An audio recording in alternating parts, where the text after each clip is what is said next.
Hi hello friends, good evening all of you. MRL study studio ಚಾನಲ್ಗೆ ತಮಗೆಲ್ಲರಿಗೂ ಸ್ವಾಗತಿಸುತ್ತಾ ಇವತ್ತಿನ ತರಗತಿಯಲ್ಲಿ ದೈಹಿಕ ಶಿಕ್ಷಣ ಶಿಕ್ಷಕರ ಒಂದು ಮಾದರಿ ಪ್ರಶ್ನೆ ಪತ್ರಿಕೆ ಏನು ನಿನ್ನೆ ಬಿಟ್ಟಿದ್ದಾರೆ ಅದರ ಮೇಲೆ ತರಗತಿಯನ್ನು ಮಾಡ್ತಾಯಿದ್ದೀನಿ. ಯಾರೆಲ್ಲ ಈ ಒಂದು ಎಕ್ಸಾಮ್ಗೆ ಪ್ರಿಪ್ರೇಷನ್ ಮಾಡ್ತಾಯಿದ್ದೀರೋ ಅವ್ರ ತರಗತಿಯನ್ನು ವೀಕ್ಷಿಸಿ ಅಂತ ಹೇಳ್ತಾ ಇವತ್ತಿನ ತರಗತಿಯನ್ನು ಪ್ರಾರಂಭಿಸ್ತಾ ಇದ್ದೀನಿ. ಮೊದಲನೇ ಪ್ರಶ್ನೆ ಬಂದ್ಬಿಟ್ಟು, ಅಮೆರಿಕ ದೇಶದಲ್ಲಿ ದೈಹಿಕ ಶಿಕ್ಷಣ ಶಿಕ್ಷಕರನ್ನು ತರಬೇತಿಗೊಳಿಸುವ ಪ್ರಯತ್ನವನ್ನು ಮೊದಲಿಗೆ ಯಾರು ಮಾಡಿದ್ರು ಅಂತೇಳಿ ಕೊಟ್ಟಿದ್ದಾರೆ. ಇಲ್ಲಿ 4 ಆಪ್ಷನ್ ಕೊಟ್ಟಿದ್ದಾರೆ. JB ನ್ಯಾಸ್, HC ಬಕ್ಕು, ಡಾಕ್ಟರ್ DO ಲಿವಸ್, CC ಕೋವೆಲ್. ಇದಕ್ಕೆ ಸರಿಯಾದ ಉತ್ತರ ಯಾವುದಂದರೆ ಡಾಕ್ಟರ್ DO ಲಿವಸ್ ಅವರು. ಇವರೇನು ಮಾಡ್ತಾರೆ, ಅಮೆರಿಕ ದೇಶದಲ್ಲಿ ದೈಹಿಕ ಶಿಕ್ಷಣ ಶಿಕ್ಷಕರಿಗೆ ತರಬೇತಿಗೊಳಿಸಬೇಕು ಅಂತೇಳಿ ಅವರನ್ನು ತರಬೇತಿಗೊಳಿಸಬೇಕು ಅಂತ ಏನು ಮಾಡ್ತಾರೆ, ಮೊದಲ ಪ್ರಯತ್ನವನ್ನು ಮಾಡಿದವರಾಗಿರ್ತಾರೆ. JB ನ್ಯಾಸ್ ಯಾರು ಇವರು ಅಂತಂದರೆ ಇವರು ಇವರು ಕೂಡ ಅಮೆರಿಕದವರೇ. ದೈಹಿಕ ಶಿಕ್ಷಣಕ್ಕೆ ಪ್ರಸಿದ್ಧ, ಅಂದರೆ ದೈಹಿಕ ಶಿಕ್ಷಣದ ಪ್ರಸಿದ್ಧ ಶಿಕ್ಷಣ ತಜ್ಞರಾಗಿರ್ತಾರೆ. ಇವರು ಆಟ ಮತ್ತು ಮನೋರಂಜನೆ ಸಿದ್ಧಾಂತಕ್ಕೆ ಹೆಸರುವಾಸಿ ಆಗಿರ್ತಾರೆ. ಯಾರು? JB ನ್ಯಾಸ್ ಅವರು. HC ಬಕ್ ಏನಾಗಿರ್ತಾರೆ, ಇವರು YMCA ಸ್ಥಾಪಕರಾಗಿರ್ತಾರೆ. ಮದ್ರಾಸ್ನಲ್ಲಿ ಏನು ಮಾಡ್ತಾರೆ, ಇವರು 1920ರಲ್ಲಿ ದೈಹಿಕ ಶಿಕ್ಷಣ ಕಾಲೇಜನ್ನು ಸ್ಥಾಪನೆ ಮಾಡ್ತಾರೆ. ಭಾರತದ ದೈಹಿಕ ಶಿಕ್ಷಣದ ಪಿತಾಮಹ ಅಂತೇಳಿ HC ಬಕ್ ಅವರನ್ನು ಕರಿತೀವಿ. ಡಾಕ್ಟರ್ DO ಲಿವಸ್ ಇವರೇನು ನೋಡಿದೀವಲ್ಲ ಇವಾಗ, ಇದೇ ಸರಿಯಾದ ಉತ್ತರ ಆಗಿತ್ತಲ್ಲ. 1861ರಲ್ಲಿ ಬೋಸ್ಟನ್ನಲ್ಲಿ ನಾರ್ಮಲ್ ಇನ್ಸ್ಟಿಟ್ಯೂಟ್ ಆಫ್ ಫಿಸಿಕಲ್ ಎಜುಕೇಷನನ್ನು ಸ್ಥಾಪನೆ ಮಾಡಿ ಶಿಕ್ಷಕರಿಗೆ ತರಬೇತಿ ನೀಡುವ ಮೊದಲ ಪ್ರಯತ್ನವನ್ನು ಈ ಡಾಕ್ಟರ್ DO ಲಿವಸ್ ಅವರು ಮಾಡ್ತಾರೆ. ಎಷ್ಟರಲ್ಲಿ? 1861ರಲ್ಲಿ. ಯಾವುದದು institute? Normal institute for physical education. CC ಕೋವೆಲ್ ಇದೊಂದು ಆಪ್ಷನ್ ಇದೆ ನೋಡಿರಿ. ದೈಹಿಕ ಶಿಕ್ಷಣದ ಪಠ್ಯಕ್ರಮ ಮತ್ತು ಮೌಲ್ಯಮಾಪನ ಕ್ಷೇತ್ರದಲ್ಲಿ ಕಾರ್ಯನಿರ್ವಹಿಸಿದಂಥ ಒಬ್ಬ ಶಿಕ್ಷಣ ತಜ್ಞ ಆಗಿರ್ತಾರೆ ಇವರು. ಎರಡನೇ ಪ್ರಶ್ನೆ ಬಂದ್ಬಿಟ್ಟು, ಮಾನವನಲ್ಲಿ ಮಾನಸಿಕ ಒತ್ತಡ ಬೆಳವಣಿಗೆ ಹೆಚ್ಚಾಗಿರುವಂತಹ ಅವಧಿ ಯಾವುದು? ಮಾನವನಲ್ಲಿ ಮಾನಸಿಕ ಒತ್ತಡ ಬೆಳವಣಿಗೆ ಹೆಚ್ಚಾಗಿರುವ ಅವಧಿ ಯಾವುದಂದರೆ ಅದು ತಾರುಣ್ಯದಲ್ಲಿ. ಇದನ್ನು ನಾವು ಏನಂತೀವಿ? ಆತಂಕದ ಅವಧಿ ಈ ರೀತಿ ಎಲ್ಲ ಕರಿತೀವಲ್ಲ, ಇದಕ್ಕೆ ತಾರುಣ್ಯ ಅವಧಿಗೆ ಏನಂತ ಕರಿತೀವಿ?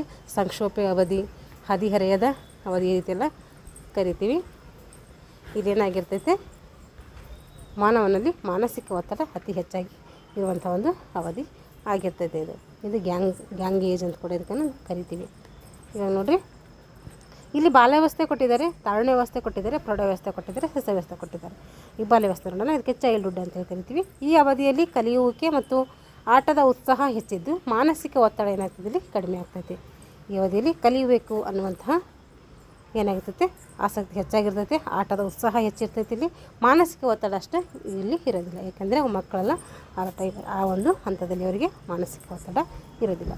ತಾರುಣ್ಯ ಅವಸ್ಥೆ ಇದಕ್ಕೆ ಅಡೋಲಸೆನ್ಸ್ ಅಂತ ಕೂಡ ಕರಿತೀವಿ. ಇದನ್ನು ನಾವು ಬಿರುಗಾಳಿ ಮತ್ತು ಒತ್ತಡದ ಅವಧಿ ಅಂತೇಳಿ ಕರಿತೀವಿ.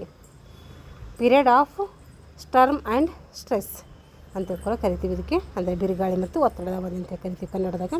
ಶಾರೀರಿಕ ಮತ್ತು ಹಾರ್ಮೋನ್ ಬದಲಾವಣೆಗಳಿಂದ ಹೆಚ್ಚು ಒತ್ತಡಕ್ಕೆ ಇದು ಆಗಿರ್ತೈತೆ. ಪ್ರೌಢಾವಸ್ಥೆ ಅಡಲ್ಟ್ಹುಡ್ ಅಂತ ಕರಿತೀವಿ. ಅಡಲ್ಟ್ಹುಡ್ ಬೇರೆ, ಅಡಲ್ಸೆನ್ಸ್ ಬೇರೆ. ಅಡಲ್ಸೆನ್ಸ್ ಬಂದರೆ ತಾರುಣ್ಯ ವ್ಯವಸ್ಥೆ, ಅಡಲ್ಟ್ಹುಡ್ ಬಂದರೆ ಅದು ಪ್ರೌಢಾವಸ್ಥೆ. ಇಲ್ಲಿ ಜವಾಬ್ದಾರಿಗಳು ಹೆಚ್ಚಿದ್ದರೆ ವ್ಯಕ್ತಿಯು ಭಾವನಾತ್ಮಕವಾಗಿ ಏನು ಮಾಡ್ತಾನೆ, ಪಕ್ವತೆ ಗಳಿಸಿಕೊಂಡಿರ್ತಾನೆ. ಪ್ರೌಢಾವಸ್ಥೆಯಲ್ಲಿ ಜವಾಬ್ದಾರಿಗಳು ಹೆಚ್ಚಿದ್ದರೂ ಕೂಡ ವ್ಯಕ್ತಿ ಏನಾಗ್ತಾನೆ, ಭಾವನಾತ್ಮಕವಾಗಿ ಪಕ್ವತೆ ಹೊಂದಿರ್ತಾನೆ, ಭಾವನಾತ್ಮಕವಾಗಿ ಬೆಳವಣಿಗೆ ಹೊಂದಿರ್ತಾನೆ ಅಂತ ಅರ್ಥ ಇದೆ. ಶೈಶವಾವಸ್ಥೆ ಇನ್ಫ್ಯಾನ್ಸಿ ಅಂತ ಕರಿತೀವಿ. ಇಲ್ಲಿ ಹುಟ್ಟಿನಿಂದ 2 ವರ್ಷದವರೆಗೂ ಈ ಅವಧಿ ಕಂಡುಬರ್ತೈತೆ. ಇಲ್ಲಿ ಒತ್ತಡದ ಅರಿವು ಇರುವುದಿಲ್ಲ ಮಗುವಿಗೆ, ಯಾವುದೇ ರೀತಿ ಒತ್ತಡ ಇಲ್ಲಿ ಇರೋದಿಲ್ಲ. ಮೂರನೇ ಪ್ರಶ್ನೆ ಬಂದುಬಿಟ್ಟು, ಕೆಳಗಿನವುಗಳಲ್ಲಿ ಯಾವುದು ಕ್ರೆಸ್ಮರ್ ರವರ ದೇಹ ಪ್ರಕಾರಗಳ ವರ್ಗೀಕರಣಕ್ಕೆ ಸಂಬಂಧಿಸಿದೆ? ಕ್ರೆಸ್ಮರ್ ಅವರು ಏನು ಮಾಡ್ತಾರೆ, ದೇಹ ವರ್ಗೀಕರಣವನ್ನು ಮಾಡ್ತಾರೆ. ಇಲ್ಲಿ ಶೆಲ್ಡನ್ ವರ್ಗೀಕರಣ ನೋಡ್ತೀವಿ, ಮತ್ತು ಬೇರೆ ಅಂದರೆ ಹಿಪೋಕ್ರಟಿಸರ ವರ್ಗೀಕರಣ ನೋಡ್ತೀವಿ. ಬೇರೆ ಥರದ್ದೆಲ್ಲ ವರ್ಗೀಕರಣವನ್ನು ಈ ಹಂತದಲ್ಲಿ ನೋಡ್ತೀವಿ ಒಂದು ಲೆಸನ್ನಲ್ಲಿ. ಇಲ್ಲಿ ಕೊಟ್ಟಿರೋದು ಯಾರ್ದು? ಕ್ರೆಸ್ಮರ್ ಅವರು ಏನು ಮಾಡ್ತಾರೆ, ಪಿಕ್ನಿಕ್ಕು, ಅಥ್ಲೆಟಿಕ್ಕು, ಅಸ್ಥೆಟಿಕ್ಕು, ಡೆಪ್ಲಾಸ್ಟಿಕ್ ಅಂತ ಈ ರೀತಿ ಹಂತಗಳು ಮಾಡ್ತಾರೆ ನೋಡ್ರಿ. ಇಲ್ಲಿ ನೋಡಿರಿ, ಸರಿಯಾದ ಉತ್ತರ ಯಾವ್ದು ಇದಕ್ಕೆ? ಪಿಕ್ನಿಕ್ ಅಂದರೆ ದುಂಡಕಾಯ ಅಂತೇಳಿ ಕರಿತೀವಿ. ಪಿಕ್ನಿಕ್ ಮತ್ತು ಅಥ್ಲೆಟಿಕ್. ಪಿಕ್ನಿಕ್ ಅಂದರೆ ದುಂಡಕಾಯ, ಅಥ್ಲೆಟಿಕ್ ಅಂದರೆ ದೃಢಕಾಯ. ಪಿಕ್ನಿಕ್ ಮತ್ತು ಅಥ್ಲೆಟಿಕ್ ಇವರು ಜರ್ಮನ್ ವೈದ್ಯರಾಗಿರ್ತಾರೆ. ಯಾರು? ಈ ಒಂದು ಕ್ರೆಸ್ಮರ್ ಅವರು. ಎರ್ನೆಸ್ಟ್ ಕ್ರೆಸ್ಮರ್ ನೀಡಿದಂಥ ವರ್ಗೀಕರಣವನ್ನು ಪಿಕ್ನಿಕ್, ಅಥ್ಲೆಟಿಕ್, ಅಸ್ಥೆಟಿಕ್, ಡಿಪ್ಲಾಸ್ಟಿಕ್ ಅಂತೇಳಿ 4 ಪ್ರಕಾರ ನೋಡ್ತೀವಿ. ಇಲ್ಲಿ ಒಂದು ಕೊಡಬೇಕಾಗಿತ್ತು. ಒಟ್ಟು 4 ಪ್ರಕಾರ ಇವ್ರ ಬಗ್ಗೆ ಇವ್ರಿಗೆ ನೋಡ್ತೀವಿ ನಾವು. ಎಕ್ಟೋಮಾರ್ಫಿಕ್, ಮೀಸೋಮಾರ್ಫಿಕ್ ಇದು ಯಾರು ನೀಡಿದೆ ಅಂದರೆ ಶೆಲ್ಡನ್ ಅವ್ರು ನೀಡ್ತಾರೆ. ಎಕ್ಟೋ, ಮೀಸೋ, ಎಂಡೋಮಾರ್ಫಿಕ್ ಅಂಥೇಳಿ ಇವರು 3 ಪ್ರಕಾರಗಳನ್ನು ನೀಡ್ತಾರೆ. ಅಂತರ್ಮುಖಿ, ಬಹಿರ್ಮುಖಿ ಅಂಥೇಳಿ ಕಾರ್ಲ್ ಯಿಂಗ್ ಅವರು ನೀಡ್ತಾರೆ. ಅಂತರ್ಮುಖಿ, ಬಹಿರ್ಮುಖಿ ಅಂಥೇಳಿ ಕಾರ್ಲ್ ಯಿಂಗ್ ಅವರು ನೀಡ್ತಾರೆ. ಈ ಮೇಲಿನ ಯಾವುದು ಎಲ್ಲವೂ ತಪ್ಪು ಅಂತ ಕೊಟ್ಟಿದ್ದಾರೆ. ಅದರಲ್ಲಿ ಸರಿಯಾದ ಉತ್ತರ ಯಾರ್ದು? ಕ್ರಶ್ಮರ್ ಅವ್ರದ್ದು 4 ಪ್ರಕಾರಗಳು: ಅಸ್ಥೆಟಿಕ್ಕು, ಅಥ್ಲೆಟಿಕ್ಕು, ಅಸ್ಥೆಟಿಕ್ಕು, ಪಿಕ್ನಿಕ್ಕು, ಡಿಪ್ಲಾಸ್ಟಿಕ್ಕು.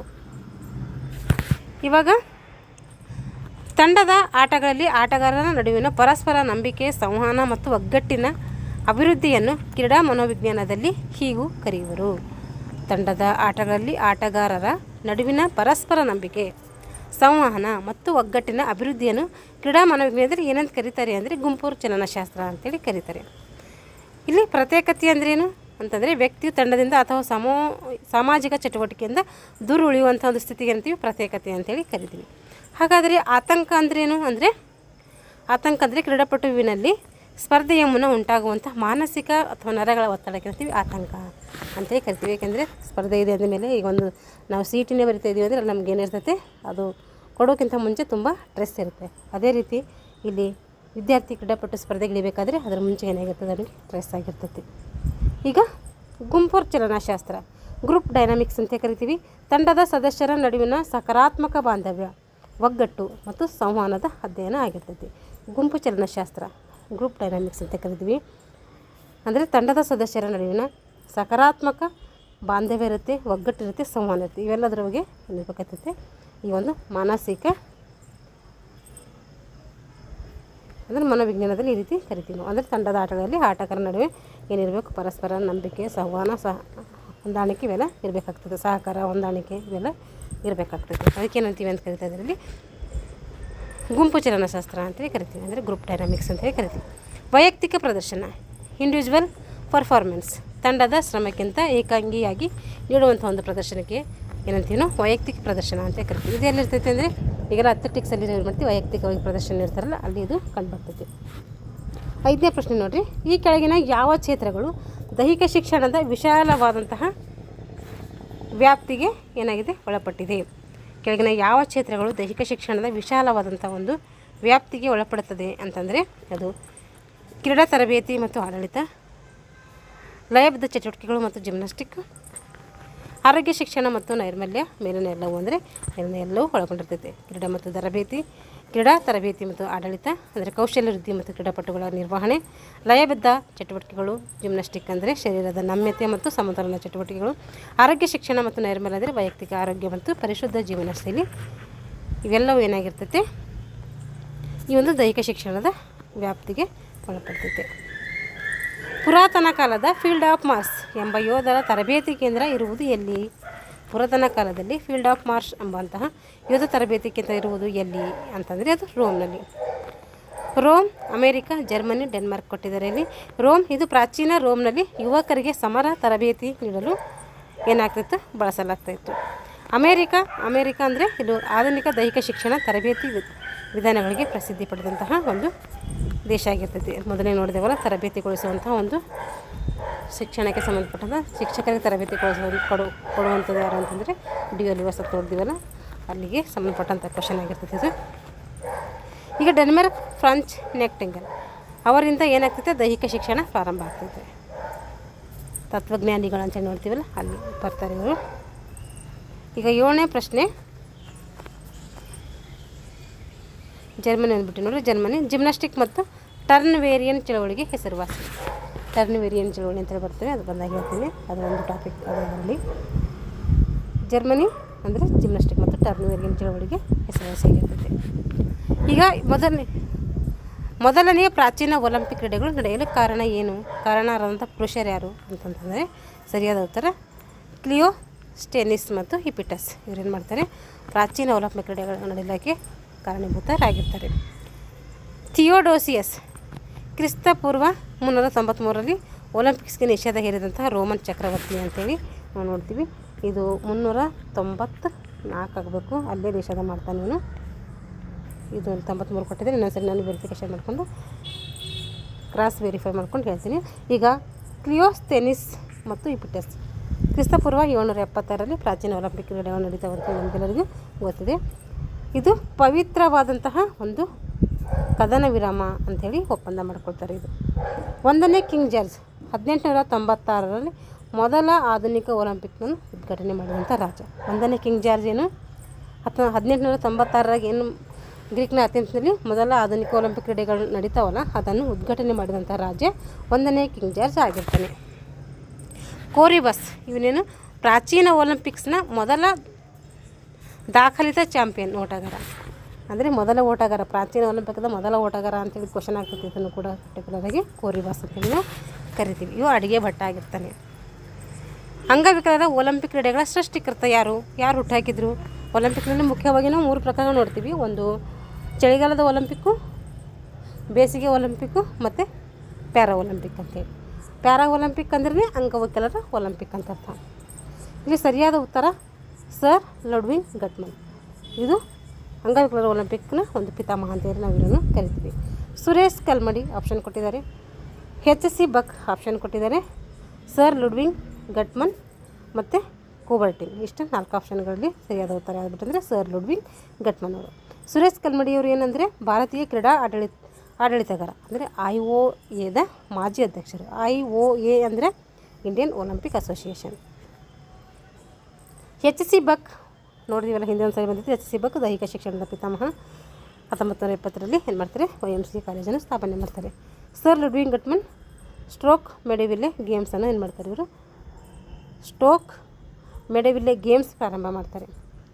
ಅವರನ್ನು ನಾವೇನು ಮಾಡ್ತೀವಿ, ಅಂಗವಿಕಲರ ಒಲಿಂಪಿಕ್ ಕ್ರೀಡೆಗಳ ಪಿತಾಮಹ ಅಂತೇಳಿ ನಾವು ಕರಿತೀವಿ. ಕೂಬರ್ಟಿನ್ ಆಧುನಿಕ ಒಲಿಂಪಿಕ್ ಕ್ರೀಡೆಗಳ ಪಿತಾಮಹ. ಏನು ಮಾಡ್ತಾರೆ, ಕ್ರಿಸ್ತಪೂರ್ವ 394ರಲ್ಲಿ, ಕ್ರಿಸ್ತ ಶಕದಲ್ಲಿ ಏನು ಮಾಡ್ತಾರೆ, 394ರಲ್ಲಿ ಆ ರಾಜ ಥಿಯೋಡಿಸಿಯಸ್ ರಾಜ ಏನು ಮಾಡ್ತಾನೆ, ನಿಲ್ಲಿಸ್ತಾನಲ್ಲ. ಆಮೇಲೆ ಪ್ರಾರಂಭ ಮಾಡಿದವರು ಯಾರಂದರೆ ಪಿಯರ್ ಕ್ಯೂಬರ್ಟಿನ್ ಅವರು. ಮತ್ತು 1896ರಲ್ಲಿ ಪ್ರಾರಂಭ ಮಾಡ್ತಾರೆ. ಒಲಿಂಪಿಕ್ಸ್ನಲ್ಲಿ ಪ್ರಪ್ರಥಮವಾಗಿ ಚಿನ್ನದ ಪದಕವನ್ನು ನೀಡುವುದು ಜಾರಿಗೆ ತಂದ ವರ್ಷ ಯಾವುದು ನೋಡಿರಿ. ಸರಿಯಾದ ಉತ್ತರ ಬಂದುಬಿಟ್ಟು 1904ರಲ್ಲಿ ಏನು ಮಾಡ್ತಾರಂತೆ, ಒಲಿಂಪಿಕ್ನಲ್ಲಿ ಪ್ರಪ್ರಥಮ ಬಾರಿಗೆ ಚಿನ್ನದ ಪದಕವನ್ನು ನೀಡುವುದನ್ನು ಜಾರಿಗೆ ತರ್ತಾರೆ. 1920, 1936, 1908, 1904 ಅಂತ ಕೊಟ್ಟಿದ್ದಾರೆ. ಇಲ್ಲಿ 1904ರಲ್ಲಿ ಮೊದಲ ಬಾರಿಗೆ ಚಿನ್ನ, ಬೆಳ್ಳಿ ಮತ್ತು ಕಂಚಿನ ಪದಕಗಳು ನೀಡಲು ಏನು ಮಾಡ್ತಾರೆ, ಪ್ರಾರಂಭ ಮಾಡ್ತಾರೆ. ಚಿನ್ನ ಅಂತ ಅಷ್ಟೇ ನೀಡೋದಿಲ್ಲ, ಅಲ್ಲಿ 3 ಪ್ರೈಸ್ಗಳು ಕೊಡ್ತಾರೆ. First, second, third. ಚಿನ್ನ, ಬೆಳ್ಳಿ, ಫಸ್ಟ್ ಬಂದವರಿಗೆ ಚಿನ್ನ, ಸೆಕೆಂಡ್ ಬಂದವರಿಗೆ ಬೆಳ್ಳಿ, ಥರ್ಡ್ ಬಂದವರಿಗೆ ಕಂಚು. ಆಮೇಲೆ 4, 5, 6ಅಲ್ಲಿ ಏನು ಮಾಡ್ತಾರೆ, ಪ್ರಮಾಣ ಪತ್ರಗಳನ್ನು ನೀಡ್ತಾರೆ. ಆಮೇಲೆ ಎಲ್ಲರಿಗೂ ಭಾಗವಹಿಸಿದವ್ರಿಗೆ ಎಲ್ಲರಿಗೂ ಏನು ಮಾಡ್ತಾರೆ, ಸೆಮಿನಾರ್ ಅನ್ನುವಂಥ ಒಂದು ಇದು ಕೊಡ್ತಾರೆ. ಸವಿ ನೆನಪಿಗಾಗಿ ಒಂದು ಪ್ರಮಾಣ ಪತ್ರ ಕೂಡ ನೀಡ್ತಾರೆ. 1920ರಲ್ಲಿ ಅಂಟ್ವರ್ಪ್ ಅಂದರೆ ಪ್ರಥಮ ಬಾರಿಗೆ ಒಲಿಂಪಿಕ್ ಧ್ವಜ ಪ್ರಮಾಣ ವಚನ ಜಾರಿಗೆ ಬಂದಿತ್ತು. ಎಲ್ಲಿ 1920ರಲ್ಲಿ ಅಂಟ್ವರ್ಪ್ನಲ್ಲಿ ಏನಾಗ್ತೈತೆ, ಒಲಿಂಪಿಕ್ಸ್ನ ಧ್ವಜ ಮತ್ತು ಪ್ರಮಾಣ ವಚನ ಜಾರಿಗೆ ಬಂದಂಥ ಒಂದು ಪ್ಲೇಸ್ ಆಗಿರ್ತೈತೆ. ಇಲ್ಲೇ ಮೊದಲ ಬಾರಿಗೆ ಒಲಿಂಪಿಕ್ನ ಒಂದು ಧ್ವಜ ಮತ್ತು ಪ್ರಮಾಣ ವಚನ ಜಾರಿಗೆ ಬಂದಂಥ ಒಂದು ಪ್ಲೇಸು ಅಂಟ್ವರ್ಪ್. ಎಷ್ಟರಲ್ಲಿ ಅಂದರೆ 1920ರಲ್ಲಿ ಬರ್ತದೆ. 1936ರಲ್ಲಿ ಬರ್ಲಿನ್ ಪ್ರಥಮ ಬಾರಿಗೆ ಒಲಿಂಪಿಕ್ ಟಾರ್ಚ್ ರಿಲೇ ಜ್ಯೋತಿ ಏನು ಮಾಡಲಾಗ್ತದೆ, ಜಾರಿಗೆ ತರ್ತಾರೆ. ಟಾರ್ಚ್ ಮೂಲಕ ಒಲಿಂಪಿಕ್ ಜ್ಯೋತಿಯನ್ನು ಬೆಳಗಿಸ್ತಾರೆ. ಅದು ಮೊದಲ ಬಾರಿಗೆ ಎಲ್ಲಿ ಅಂತಂದರೆ 1936 ಬರ್ಲಿನ್ ಒಲಿಂಪಿಕ್ಸ್ನಲ್ಲಿ. 1908ರಲ್ಲಿ ಲಂಡನ್ ಒಲಿಂಪಿಕ್ನಲ್ಲಿ ಏನು ಮಾಡ್ತಾರೆ, ಕ್ರೀಡಾಪಟುಗಳ ಅಧಿಕೃತ ಪಥಸಂಚಲನ ಪ್ರಾರಂಭ ಆಗ್ತದೆ. 1908ರಲ್ಲಿ ಕ್ರೀಡಾಪಟುಗಳ ಅಧಿಕೃತ ಒಂದು ಏನಾಗ್ತೈತೆ, ಪಥಸಂಚಲನ ಪ್ರಾರಂಭ ಆಗ್ತೈತೆ. 1904ರಲ್ಲಿ ಏನಾಗ್ತೈತೆ, ಸೆಂಟ್ ಲೂಯಿಸ್ ಮೊದಲ ಬಾರಿಗೆ ಚಿನ್ನ, ಬೆಳ್ಳಿ ಮತ್ತು ಕಂಚಿನ ಪದಕಗಳನ್ನು ನೀಡಲು ಪ್ರಾರಂಭ ಮಾಡ್ತಾನೆ. ಎಷ್ಟರಾಗ 1904ರಲ್ಲಿ. ಯಾರು ನೀಡ್ತಾಯಿದ್ರು, ಸೆಂಟ್ ಲೂಯಿಸ್ ಅವರು. 10ನೇ ಕ್ವಶನ್ ಬಂದುಬಿಟ್ಟು, ಭಾರತೀಯ ಸೇವಾದಳದ ಕರ್ತೃ ಯಾರು? ಭಾರತೀಯ ಸೇವಾದಳದ ಕರ್ತೃ ನಾಸು ಹರ್ಡೇಕರ್ ಅವರು. ಹಾಗಾದರೆ ಭಾರತೀಯ ಬಾಯ್ ಸ್ಕೌಟ್ ಅಸೋಸಿಯೇಷನ್ ಸ್ಥಾಪಕರು ಯಾರು? ಅದು ಎನ್ ಎ ಬೆಸೆಂಟ್ ಅವರು. ಇಲ್ಲಿ ಆಪ್ಷನ್ ಕೊಟ್ಟಿದ್ದಾರೆ. N A Besant, Lord Baden Powell, Maulana Abdul Kalam Azad, JK Gokhale. ಇಲ್ಲಿ ಸರಿಯಾದ ಉತ್ತರ ಎನ್ ಎ ಬೆಸೆಂಟ್. 1916ರಲ್ಲಿ ಭಾರತೀಯ ಮುಖಂಡರೊಂದಿಗೆ ಸೇರಿ ಇಂಡಿಯನ್ ಬಾಯ್ ಸ್ಕೌಟ್ ಅಸೋಸಿಯೇಷನನ್ನು ಎನ್ ಎ ಬೆಸೆಂಟ್ ಅವರು ಸ್ಥಾಪನೆ ಮಾಡ್ತಾರೆ. ಲಾರ್ಡ್ ಬೆಡನ್ ಪವೇಲ್ ಯಾರು ಅಂತಂದರೆ ಇವರು ಸ್ಕೌಟ್ ಆ್ಯಂಡ್ ಗೈಡ್ಸ್ನ ಸ್ಥಾಪಕರು. ಜಾಗತಿಕ ಮಟ್ಟದಲ್ಲಿ ಸ್ಕೌಟ್ ಆ್ಯಂಡ್ ಗೈಡ್ಸ್ ಏನು ಮಾಡ್ತಾರೆ, ಸ್ಥಾಪನೆ ಮಾಡ್ತಾರೆ. ಮೌಲಾನಾ ಅಬ್ದುಲ್ ಕಲಾಂ ಆಜಾದ್ ಯಾರಂದರೆ ಸ್ವತಂತ್ರ ಭಾರತದ ಮೊದಲ ಶಿಕ್ಷಣ ಮಂತ್ರಿ. ಜಿ.ಕೆ. ಗೋಖಲೆ ಯಾರು ಅಂತಂದರೆ ಸರ್ವೆಂಟ್ಸ್ ಆಫ್ ಇಂಡಿಯಾ ಸೊಸೈಟಿ ಸಂಸ್ಥಾಪಕರು ಹಾಗೂ ಗಾಂಧೀಜಿಯವರ ರಾಜಕೀಯ ಗುರು ಅಂತೇಳಿ ಜಿ.ಕೆ. ಗೋಖಲೆ ಅವರನ್ನು ಕರಿತೀವಿ. ಸರ್ವೆಂಟ್ಸ್ ಆಫ್ ಇಂಡಿಯಾ ಸೊಸೈಟಿ ಸ್ಥಾಪಕರು, ನೆನ್ಪಿಟ್ಕೋಬೇಕಿದು. ಸರ್ವೆಂಟ್ಸ್ ಆಫ್ ಇಂಡಿಯಾ ಸೊಸೈಟಿಯ ಸ್ಥಾಪಕರಾಗಿರ್ತಾರೆ. 11ನೇ ಪ್ರಶ್ನೆ ಬಂದುಬಿಟ್ಟು ಸ್ನೈಪ್ಸ್ ಅಂತೇಳಿ ಕರಿತೀವಿ. ಇದು ಯಾವಾಗ ಸ್ಥಾಪನೆ ಆಯಿತು ಅಂತೇಳಿ ಕೇಳಿದರೆ ಇದು 1966ರಲ್ಲಿ ಸ್ಥಾಪನೆ ಆಗ್ತೈತೆ. ಇದರದ್ದು ಫುಲ್ ಫಾರ್ಮ್ ಕೇಳಿದರೆ the society for the national institute of physical education and sports ಅಂತೇಳಿ ನಾವು ಕರಿತೀವಿ. ಇದ್ರ ಲಾಂಗ್ ಫಾರ್ಮ್ ಕೂಡ ಕೇಳ್ತಾರೆ, ನೆನ್ಪಿಟ್ಕೊಳ್ಬೇಕು. The society for the national institute of physical education sports. S ಅಂದರೆ ಸೊಸೈಟಿ, ಎನ್ ಅಂದರೆ ನ್ಯಾಷನಲ್, ಐ ಅಂದರೆ institute of physical education society. ನೆನ್ಪಿಟ್ಕೋಬೇಕು, ವೆರಿ ಇಂಪಾರ್ಟೆಂಟ್ ಇದೆ. ಸಂಸ್ಥೆಗಳು ಅಂತೇಳಿ ನೋಡಿದ್ದೀವಲ್ಲ, ಅಲ್ಲಿ ಒಂದು ಪ್ರಶ್ನೆ ತೆಗೆದಿದ್ದಾರೆ.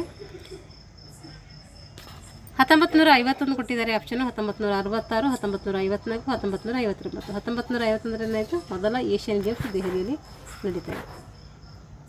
1966ರಲ್ಲಿ ದೈಹಿಕ ಶಿಕ್ಷಣ ಮತ್ತು ಕ್ರೀಡೆಗಳ ಒಂದು ರಾಷ್ಟ್ರೀಯ ಸಂಸ್ಥೆ ಸೊಸೈಟಿ ಸ್ನ್ಯಾಪ್ಸ್ ಏನಾಗ್ತೈತಿ, ಸ್ಥಾಪನೆ ಆಗ್ತೈತಿ. 1954ರಲ್ಲಿ ಏನಾಗ್ತೈತಿ, all India council of sports AICS ಏನಾಗ್ತೈತಿ, ಸ್ಥಾಪನೆ ಆಗ್ತೈತಿ. ಇದ್ರಾಗ 1954ರಲ್ಲಿ. 1959ರಲ್ಲಿ ರಾಷ್ಟ್ರೀಯ ದೈಹಿಕ ದಕ್ಷತೆ ಅಭಿಯಾನ ಯೋಜನೆ ಕುರಿತು ಚರ್ಚಿಸಿದಂಥ ಒಂದು ವರ್ಷ ಆಗಿರ್ತೈತಿ. ರಾಷ್ಟ್ರೀಯ ದೈಹಿಕ ದಕ್ಷತೆ ಅಭಿಯಾನ, national fitness program, national fitness corps ಅಂದರೆ NFC ಯಾವಾಗ ಸ್ಥಾಪನೆ ಆಯಿತು ಅಂದರೆ 1959ರಲ್ಲಿ. ಇದಕ್ಕೇನಂತೀವಿ, ರಾಷ್ಟ್ರೀಯ ದೈಹಿಕ ದಕ್ಷತೆ ಅಭಿಯಾನ ಅಂತೇಳಿ ಕರಿತೀವಿ. NFC ಅಂತೇಳಿ ಕರಿತೀವಿ ಶಾರ್ಟ್. ಅಖಾಡ ಎಂಬುದೇನು? ಸರಿಯಾದ ಉತ್ತರ ಅಖಾಡ ಅಂದರೆ ಗರಡಿ ಅಂತ ಅರ್ಥ. ಅಂದರೆ ಕುಸ್ತಿ ಅಂಕಣಕ್ಕೆ ನಾವೇನಂತೀವಿ, ಅಖಾಡ ಅಂತೇಳಿ ಕರಿತೀವಿ. ಅಖಾಡಗಳು, ವ್ಯಾಯಾಮಗಳು ಇದೆಲ್ಲದ್ರ ಬಗ್ಗೆ ನಾನು ಕ್ಲಾಸ್ ಮಾಡಿದ್ದೀನಿ, ನೋಡಿಕೊಳ್ಳಿ ಒಂದ್ಸರಿ. ಇಲ್ಲಿ 1ನೇ ಆಪ್ಷನು ಗರಡಿ, 2ನೇದು ಕುಸ್ತಿ, 3ನೇದು ಕರಾಟೆ, 4ನೇದು ಭಾರ ಎತ್ತುವುದು. ಗರಡಿ ಅಂದರೆ ಸಾಂಪ್ರದಾಯಿಕ ಭಾರತೀಯ ಕುಸ್ತಿ ತರಬೇತಿ ಮತ್ತು ಪೈಪೋಟಿ ನಡೆಯುವಂಥ ಒಂದು ಸ್ಥಳ ಆಗಿರ್ತೈತಿ. ಇಲ್ಲಿ ಕುಸ್ತಿ ಅಂದರೆ ಇದು ಕ್ರೀಡೆಯ ಹೆಸರು. ಅಖಾಡ ಅಂದರೆ ಆಡುವಂಥ ಒಂದು ಸ್ಥಳಕ್ಕೆ ಏನಂತೀವಿ, ಅಖಾಡ ಕುಸ್ತಿ ಅಂತೇಳಿ ಕರಿತೀವಿ. ಆಡುವಂಥ ಒಂದು ಸ್ಥಳಕ್ಕೆ ಅಖಾಡ ಅಂತ ಕರಿತೀವಿ. ಇದು ಕುಸ್ತಿ, ಇದು ಕ್ರೀಡೆಯ ಹೆಸರು ಆಗಿರ್ತೈತಿ. ಕರಾಟೆ ಜಪಾನಿನ ಸಮರ ಕಲೆ ಕರಾಟೆ ಅಂತೇಳಿ ನಾವು ಕರಿತೀವಿ. ಇದರ ತರಬೇತಿ ಸ್ಥಳ ಎಲ್ಲಿದೆ ಅಂದರೆ ಡೋಜೋದಲ್ಲಿದೆ. ಭಾರ ಎತ್ತುವುದು ವೇಟ್ ಲಿಫ್ಟಿಂಗ್ ಕ್ರೀಡೆ ಅಂತೇಳಿ ಕರಿತೀವಿ. ಇದರ ತರಬೇತಿ ಎಲ್ಲಿದೆ ಅಂದರೆ ಜಿಮ್ ಅಥವಾ ವೇದಿಕೆಯಲ್ಲಿ ನಡೆಯುತ್ತದೆ. ಇದರ ತರಬೇತಿ ಜಿಮ್ ಅಥವಾ ವೇದಿಕೆಯಲ್ಲಿ ನಡೀತೈತಿ. ದಿ ಸಿಸ್ಟಮ್ ಫಾರ್ ಜಿಮ್ನಾಸ್ಟಿಕ್ ಕೃತಿಯನ್ನು ಬರೆದವರು ಯಾರು ಅಂದರೆ ಪರ್ ಹೆನ್ರಿಕ್ ಲಿಂಗ್. ಇಲ್ಲಿ ತೆಗೆದು ಕೂಡ ತತ್ವಜ್ಞಾನಿಗಳಲ್ಲೇ ಬರ್ತೈತೆ. ದಿ ಸಿಸ್ಟಮ್ ಫಾರ್ ಜಿಮ್ನಾಸ್ಟಿಕ್ ಅನ್ನುವಂಥ ಕೃತಿ ಬರೆದವರು ಯಾರು ಅಂದರೆ ಪರ್ ಹೆನ್ರಿಕ್ ಲಿಂಗ್ ಅವರು ಆಗಿರ್ತಾರೆ. ಪರ್ ಹೆನ್ರಿಕ್ ಲಿಂಗ್ ಸ್ವಿಡಿಷ್ ಜಿಮ್ನಾಸ್ಟಿಕ್ನ ಪಿತಾಮಹ ಅಂತೇಳಿ ನಾವು ಪರ್ ಹೆನ್ರಿಕ್ ಲಿಂಗನ್ನು ಕರಿತೀರಿ. ವೈದ್ಯಕೀಯ ಮತ್ತು ಚಿಕಿತ್ಸಕ ಜಿಮ್ನಾಸ್ಟಿಕ್ನ ವ್ಯವಸ್ಥೆ ಏನು ಮಾಡ್ತಾರೆ, ಅಭಿವೃದ್ಧಿ ಮಾಡ್ತಾರೆ. ದಿ ಸಿಸ್ಟಮ್ ಫಾರ್ ಜಿಮ್ನಾಸ್ಟಿಕ್ ಕೃತಿಯ ಪ್ರತಿಪಾದಕರಾಗಿರ್ತಾರೆ. ಜಾನ್ ಬೇಸ್ಡೋ ಜರ್ಮನಿಯ ಮೊದಲ ಫಿಲಂಥ್ರೋಪಿನಮ್ ಶಾಲೆಯ ಒಂದು ಸ್ಥಾಪಕ. ಜಾನ್ ಬೇಸ್ಡೋ ಅಂತೇಳಿ ಕರಿತೀವಿ. ಜಾನ್ ಫೆಡ್ರಿಕ್ ಗಟ್ಸ್ಮತ್ ಇವರು ಆಧುನಿಕ ಜಿಮ್ನಾಸ್ಟಿಕ್ನ ಪಿತಾಮಹ. ಸ್ವಿಡಿಷ್ ಜಿಮ್ನಾಸ್ಟಿಕ್ನ ಪಿತಾಮಹ ಅಂದರೆ ಪರ್ ಹೆನ್ರಿಕ್ ಲಿಂಗ್. ಆಧುನಿಕ ಜಿಮ್ನಾಸ್ಟಿಕ್ನ ಪಿತಾಮಹ ಅಂತಂದರೆ ಇವರೆಲ್ಲಿ ಬರ್ತಾರೆ, ಜರ್ಮನಿಯಲ್ಲಿ ಬರ್ತಾರೆ, ಜಾನ್ ಫೆಡ್ರಿಕ್ ಗಟ್ಸ್ಮತ್ ಅವರು. ಎಡಲ್ಫ್ ಸ್ಪೇಸ್ ಶಾಲಾ ಪಠ್ಯಕ್ರಮದಲ್ಲಿ ಜಿಮ್ನಾಸ್ಟಿಕ್ಕನ್ನು ಸಂಯೋಜಿಸಿದಂತಹ ಜರ್ಮನ್ ತಜ್ಞ ಎಡಲ್ಫ್ ಸ್ಪೀಸ್ ಆಗಿರ್ತಾರೆ. ಶಾಲಾ ಪಠ್ಯಕ್ರಮದಲ್ಲಿ ಜಿಮ್ನಾಸ್ಟಿಕ್ ಸಂಯೋಜಿಸಿದಂತಹ ಜರ್ಮನ್ ತಜ್ಞ ಎಡಲ್ಫ್ ಸ್ಪೀಸ್. ತ್ರಿವರ್ಣ ರಾಷ್ಟ್ರಧ್ವಜವನ್ನು ರಾಜ್ಯಾಂಗ ರಚನೆ ಸಭೆಯು ಅಂಗೀಕರಿಸಿದ್ದು ಯಾವಾಗ? ತ್ರಿವರ್ಣ ರಾಷ್ಟ್ರಧ್ವಜವನ್ನು ರಾಜ್ಯಾಂಗ ರಚನಾ ಸಭೆಯು ಅಂಗೀಕರಿಸಿದ್ದು ಯಾವಾಗ ಅಂದರೆ ಅದು 1947 ಜುಲೈ 22ರಂದು ಏನಾಗ್ತೈತಿ, ತ್ರಿವರ್ಣ ರಾಷ್ಟ್ರಧ್ವಜವನ್ನು ರಾಜ್ಯಾಂಗ ರಚನೆ ಸಭೆ ಅಂಗೀಕಾರ ಮಾಡ್ತೈತಿ. 1947 ಜುಲೈ 22. 1947 ಆಗಸ್ಟ್ 14 ಭಾರತಕ್ಕೆ ಸ್ವತಂತ್ರ ಸಿಗುವ ಹಿಂದಿನ ದಿನ ಆಗಿರ್ತದೆ. ಇದು 1947 ಜುಲೈ 22 ಭಾರತದ ಸಂವಿಧಾನ ರಚನಾ ಸಭೆಯು ಅಧಿಕೃತವಾಗಿ ತ್ರಿವರ್ಣ ಧ್ವಜವನ್ನು ರಾಷ್ಟ್ರಧ್ವಜ ಆಗಿ ಏನು ಮಾಡ್ತೈತಿ, ಅಂಗೀಕರಿಸಿದಂಥ ದಿನ ಆಗಿರ್ತೈತಿ.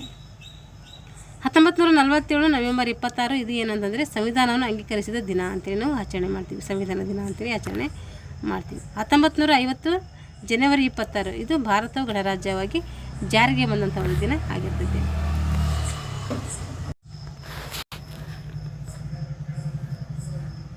ಈ ಕೆಳಗಿನ ಯಾವುದು ಅಷ್ಟಾಂಗ ಯೋಗದ ನಿಯಮಕ್ಕೆ ಸಂಬಂಧಿಸಿಲ್ಲ? ಈ ಕೆಳಗಿನ ಯಾವುದು ಅಷ್ಟಾಂಗ ಯೋಗದ ನಿಯಮದಲ್ಲಿ ಬರೋದಿಲ್ಲ ಅಂತ ಅರ್ಥ.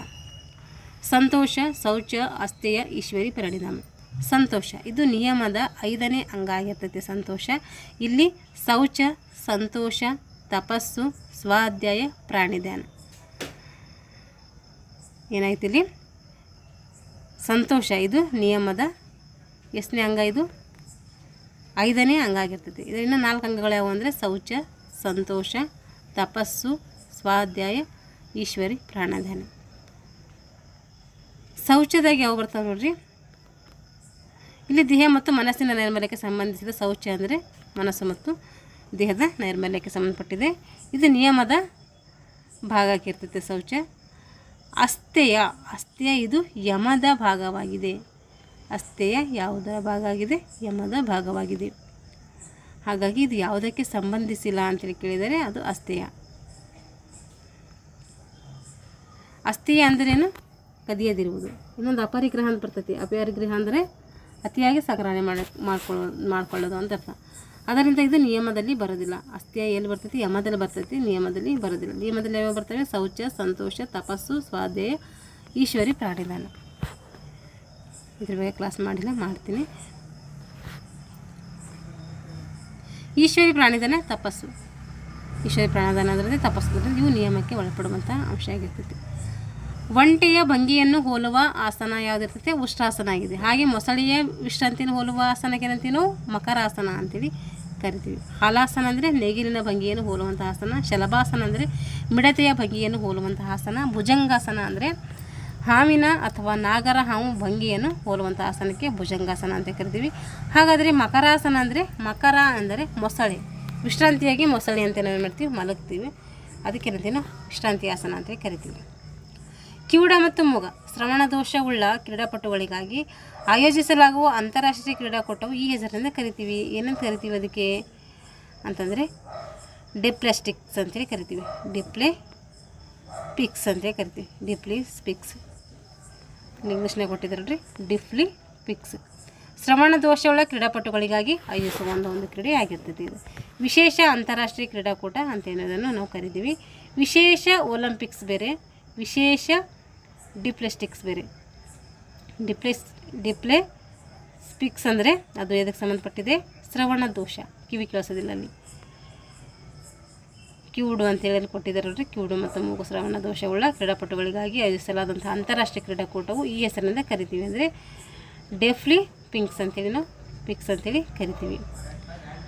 ವಿಶೇಷ ಒಲಿಂಪಿಕ್ಸ್ ಅಂದರೆ ಭೌತಿಕ ವಿಕಲಚೇತನರಿಗಾಗಿ ನಡೆಯುವಂಥ ಒಂದು ಕ್ರೀಡೆ ಕಟ್ಟೆಗೆ ನಾವು ಸ್ಪೆಷಲ್ ಒಲಿಂಪಿಕ್ಸ್ ಅಂತೇಳಿ ಕರಿತೀವಿ. ಅಂದರೆ ಭೌತಿಕ ವಿಕಲಚೇತನರಿಗಾಗಿರುವಂಥ ಒಂದು ಗೇಮ್ಸ್ ಆಗಿರ್ತದೆ. ಇದು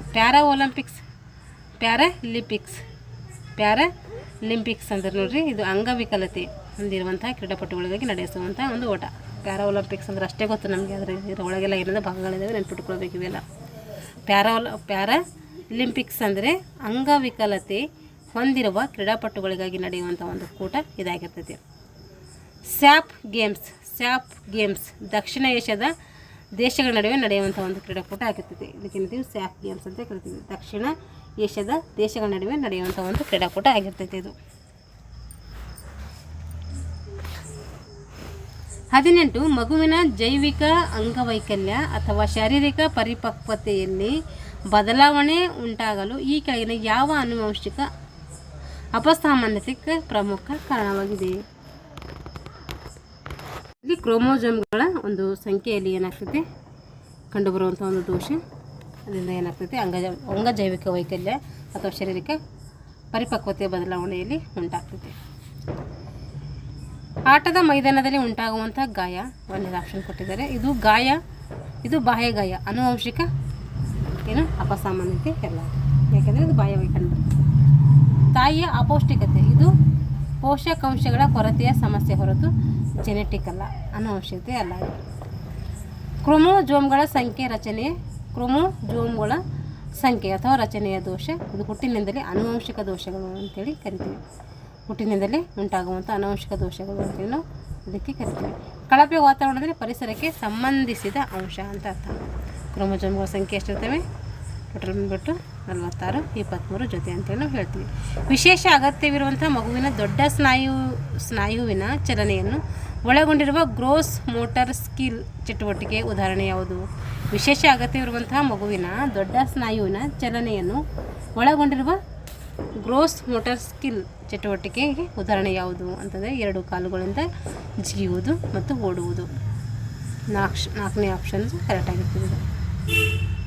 ಗ್ರಾಸ್ ಮೋಟರ್ ಸ್ಕಿಲ್ ಅಂತೇಳಿ ನಾವು ಕರಿತೀವಿ. ಕಾಲುಗಳಿಂದ ಜಿಗಿಯುವುದು, ಓಡುವುದು ಅಂದರೆ ತೊಡೆ, ಕಾಲುಗಳು ದೊಡ್ಡ ಸ್ನಾಯುಗಳಲ್ಲಿ ಬಳಸುವಂಥ ಒಂದು ಸ್ಕಿಲ್ ಆಗಿರ್ತದೆ. ಇದು ವಿಶೇಷ ಅಗತ್ಯವುಳ್ಳ ಮಗುವಿನ ದೊಡ್ಡ ಒಂದು ಸ್ನಾಯುವಿನ ಚಲನೆಯನ್ನು ಒಳಗೊಂಡಿರುವ ಗ್ರೋಸ್ ಮೋಟರ್ ಸ್ಕಿಲ್ ಚಟುವಟಿಕೆಗೆ ಉದಾಹರಣೆಯಾಗಿರ್ತದೆ. ಇಲ್ಲಿ ಬರವಣಿಗೆ ಬರೆಯುವುದು ಸಣ್ಣ ಸ್ನಾಯುಗಳ ಅಂದರೆ ಬೆರಳುಗಳ ಚಲನೆ ಒಳಗೊಂಡು ಏನಂತೀವಿ ನಾವು ಫೈನ್ ಮೋಟರ್ ಸ್ಕಿಲ್ ಅಂತೇಳಿ ಕರಿತೀವಿ. ಇದೇನಾಗ್ತದೆ? ಸಣ್ಣ ಸ್ನಾಯುಗಳ ಚಲನೆ ಆಗಿರ್ತದೆ. ದೊಡ್ಡ ಸ್ನಾಯುಗಳದ್ದು ಏನು? ಅದು ಗ್ರಾಸ್ ಮೋಟರ್ ಸ್ಕಿಲ್ ಅಂದರೆ ದೊಡ್ಡ ಸ್ನಾಯುಗಳು. ಚಿಕ್ಕ ಸ್ನಾಯುಗಳಿಗೆ ಯಾವುದು? ಅದು ಫೈನ್ ಮೋಟರ್ ಸ್ಕಿಲ್. ಕತ್ತರಿಯಿಂದ ಕಾಗದ ಕತ್ತರಿಸುವುದು, ಇದು ಏನು? Fine motor skill. ಇದನ್ನು ಕೂಡ ಫೈನ್ ಮೋಟರ್ ಸ್ಕಿಲ್. ಕೈ ಬೆರಳುಗಳ ಸೂಕ್ಷ್ಮ ಚಲನೆ ಆಗಿರ್ತದೆ. ಇಲ್ಲಿ ದಾರವನ್ನು ಗಂಟು ಹಾಕುವುದು, ಇದು fine motor skill. 3 fine motor skill, ಇದು ಒಂದು ಗ್ರಾಸ್ ಮೋಟರ್ ಸ್ಕಿಲ್ ಆಗಿರ್ತದೆ. ಹಾಗಾಗಿ ಇದು ಗ್ರೋಸ್ ಮೋಟರ್ ಸ್ಕಿಲ್ಗೆ ಉದಾಹರಣೆ. ವಿಶೇಷ ಅಗತ್ಯವಿರುವಂಥ ಮಗುವಿನ ದೊಡ್ಡ ಸ್ನಾಯುವಿನ ಚಲನೆಯನ್ನು ಒಳಗೊಂಡಿರುವಂತಹ ಗ್ರೋಸ್ ಮೋಟರ್ ಸ್ಕಿಲ್ಗೆ ಒಂದು ಉದಾಹರಣೆಯಾಗಿರ್ತದೆ. ಇದು ಸ್ನಾಯು ಮತ್ತು ಅಸ್ಥಿಗಳ ಅಂದರೆ ಎಲುಬುಗಳ ನಡುವೆ ಜೋಡಣೆಯಾಗುವಂಥ ಉಂಟು ಮಾಡಲು ಸಹಾಯವಾಗುವ ಘಟಕ ಯಾವುದು ಅಂದರೆ ಟೆಂಡಾನ್. ಸ್ನಾಯು ಮತ್ತು ಅಸ್ಥಿ ಬಂದರೆ ಅದು ಟೆಂಡಾನ್. ಮೂಳೆ ಬಂದರೆ ಅಸ್ಥಿ ಬಂದರೆ ಏನಾಗ್ತದೆ? ಅಲ್ಲಿ ಲಿಗಾಮೆಂಟ್ ಆಗ್ತದೆ. ಇಲ್ಲಿ 4 ಆಪ್ಷನ್ ಕೊಟ್ಟಿದ್ದಾರೆ. ಮೈಟೋಕಾಂಡ್ರಿಯಾ ಅಂದರೆ ಜೀವಕೋಶದ ಶಕ್ತಿ ಉತ್ಪಾದನಾ ಕೇಂದ್ರ ಅಂತ ಕರಿತೀವಿ. ಸೈಟೋಸಿನ್ ಡಿಎನ್ಎನಲ್ಲಿರುವಂತಹ ಸಾರಜನಕದ ಒಂದು ಪ್ರತಿಯಂಬ ಆಗಿರ್ತದೆ. ಟೆಂಡಾನ್ ನೋಡ್ರಿ, ಸ್ನಾಯುವನ್ನು ಮೂಳೆಗೆ ಜೋಡಿಸುವಂಥ ಒಂದು ಗಟ್ಟಿಯಾದ ಸಂಯೋಜಕ ಅಂಗಾಂಶಕ್ಕೆ ಟೆಂಡಾನ್ ಅಂತೇಳಿ ಕರಿತೀವಿ. ಮೆಲನಿನ್ ಏನು ಮಾಡ್ತೈತಿ? ಚರ್ಮಕ್ಕೆ ಬಣ್ಣ ನೀಡುವಂಥ ಒಂದು ವರ್ಣಕ ಆಗಿರ್ತೈತಿ. ದೇಹದಲ್ಲಿ ಹೊಲಿಗೆ ಹಾಕಿದಂತಿರುವಂಥ ಮೂಳೆಗಳನ್ನು ಹೊಂದಿರುವಂಥ ಜಾಗ ಯಾವುದು ಅಂದರೆ ಅದು ತಲೆಬುರುಡೆ, ಸ್ಕಲ್ ಅಂತೇಳಿ ಕರಿತೀವಿ. ತಲೆಬುರುಡೆ ಇಲ್ಲಿನ ಮೂಳೆಗಳ ಜೋಡಣೆಯನ್ನು ಸೂಚರ್ಸ್ ಅಂತೇಳಿ ನಾವು ಕರಿತೀವಿ. ಇವು ಹೊಲಿಗೆಯಂತೆ ಕಾಣಿಸ್ತವೆ. ಅಚಲ ಕೀಲುಗಳು ಅಂದರೆ ಇವು ಚಲನೆ ಇರೋದಿಲ್ಲ. ಇಲ್ಲಿ ಕತ್ತಿನ ಭಾಗ ಪಿವೋಟಿಕಲ್ ಜಾಯಿಂಟ್ ಅಂತ ಕರಿತೀವಿ. ಅಕ್ಷಾಸ್ತಿ ಅಂತ ಕೂಡ ಕರಿತೀವಿ. ಕೀಲನ್ನು ಇದು ಹೊಂದಿರ್ತೈತೆ. ಏನೊಂದಿರ್ತದೆ? ಕೀಲನ್ನು ಹೊಂದಿರ್ತೈತೆ.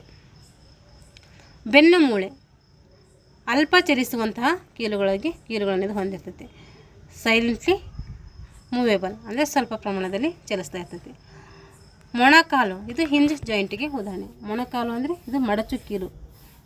ಮೊಣಕಾಲು ಹಿಂಜ್ ಜಾಯಿಂಟಿಗೆ ಉದಾಹರಣೆಯಾಗಿರ್ತೈತಿ. ರೆಸಿಪ್ರೋಕಲ್ ಇನ್ನರ್ವೇಷನ್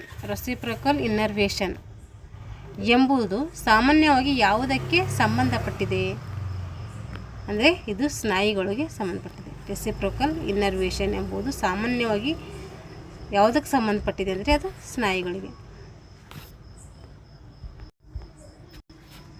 ಇಲ್ಲಿ ಸರಿಯಾದ ಉತ್ತರ ಯಾವುದಂದರೆ ಮೂಳೆಗಳು. ಹೃದಯ, ಯಕೃತ್ ಸ್ನಾಯುಗಳು ಅಂದರೆ ಸರಿಯಾದ ಉತ್ತರ ಸ್ನಾಯುಗಳು.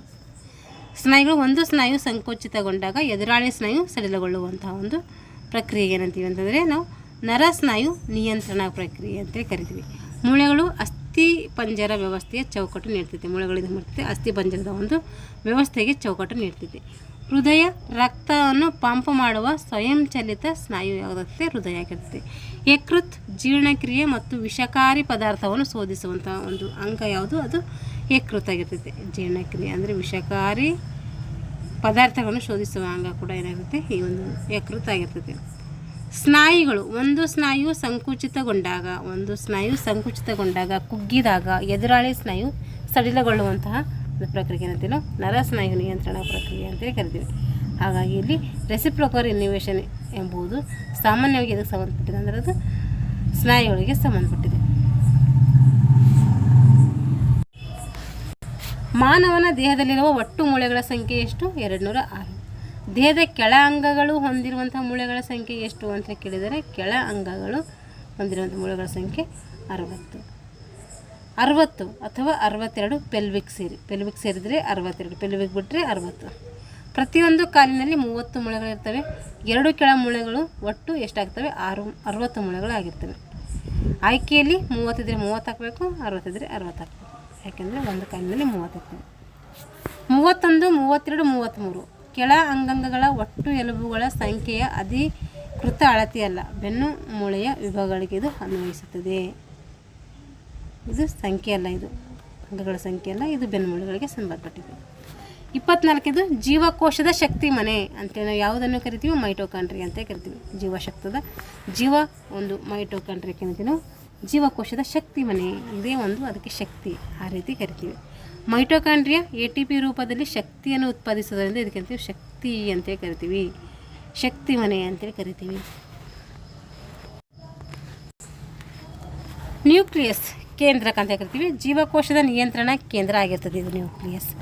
ರೈಬೋಸೋಮ್ ಇದೇನು ಮಾಡ್ತೈತೆ? ಪ್ರೋಟೀನ್ ಸಂಶ್ಲೇಷಣೆ ಮಾಡ್ತೈತೆ. ಲೈಸೋಸೋಮ್ ಇದು ಆತ್ಮಹತ್ಯೆ ಚೀಲ ಆಗಿರ್ತದೆ, ಆತ್ಮಹತ್ಯೆ ಸಂಚಿ ಅಂತ ಕೂಡ ನಾವು ಕರಿತೀವಿ.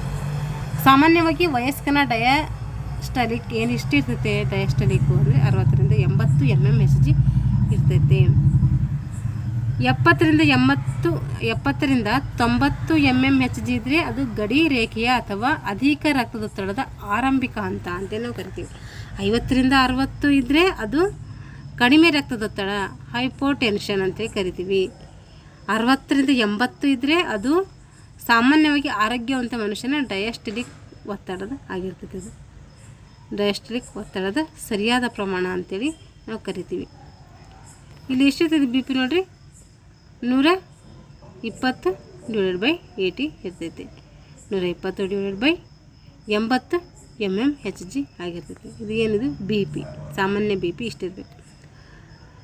90ರಿಂದ 120 mmHg, 90ರಿಂದ 120 mmHg ಸಿಸ್ಟೋಲಿಕ್ ಒತ್ತಡದ ಪ್ರಮಾಣ. ಡಯಾಸ್ಟಲಿಕ್ ಅಲ್ಲ, ಇದೇನಾಗಿರಲ್ಲ, ಡಯಾಸ್ಟಲಿಕ್ ಅಲ್ಲ, ಇದು ಸಿಸ್ಟೋಲಿಕ್ ಅಷ್ಟೇ. ರಕ್ತ ಹೆಪ್ಪುಗಟ್ಟುವಿಕೆಯಲ್ಲಿ ಸಹಾಯ ಮಾಡುವಂತಹ ಜೀವಸತ್ವ ಯಾವುದು? Vitamin K. ಇದು ವಿಟಮಿನ್ಗಳು ಬರ್ತವೆ. Vitamin A, vitamin B, vitamin C, vitamin E, D, K ಎಲ್ಲ ಬರ್ತವೆ. ಇಲ್ಲಿ ಇದ್ರ ಬಗ್ಗೆ ಕೇಳಿದರೆ ರಕ್ತ ಹೆಪ್ಪುಗಟ್ಟಬೇಕಾದ್ರೆ ಯಾವುದು ಒಂದು ವಿಟಮಿನ್ ಸಹಾಯ ಬೇಕು ಅಂತಂದರೆ ಅದು ವಿಟಮಿನ್ K. ವಿಟಮಿನ್ E ಏನು ಮಾಡ್ತೈತೆ? ಸಂತಾನೋತ್ಪತ್ತಿ ಹಾಗೂ ಚರ್ಮದ ಆರೋಗ್ಯಕ್ಕೆ ಅಗತ್ಯವಾಗಿ ಬೇಕೈತಿ. ಆಮೇಲೆ ವಿಟಮಿನ್ A ಕಣ್ಣಿಗೆ ಅಂದರೆ ಇರುಳು ಕುರುಡಿಗೆ ಸಂಬಂಧಪಟ್ಟಂತಹ ಒಂದು ಕಾಯಿಲೆಯನ್ನು ತಡೆಗಟ್ಟಬಹುದು.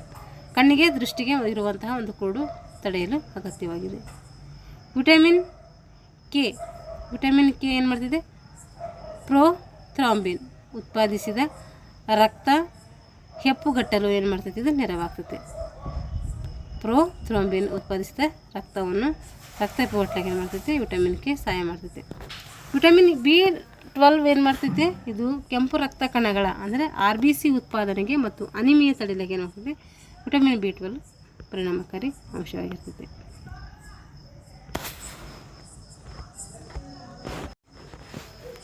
ಛಾಯಾಗ್ರಾಹಕ ಶಕ್ತಿಯನ್ನು ಅಳೆಯಲು ಉಪಯೋಗಿಸುವ ಸಾಧನ ಯಾವುದು?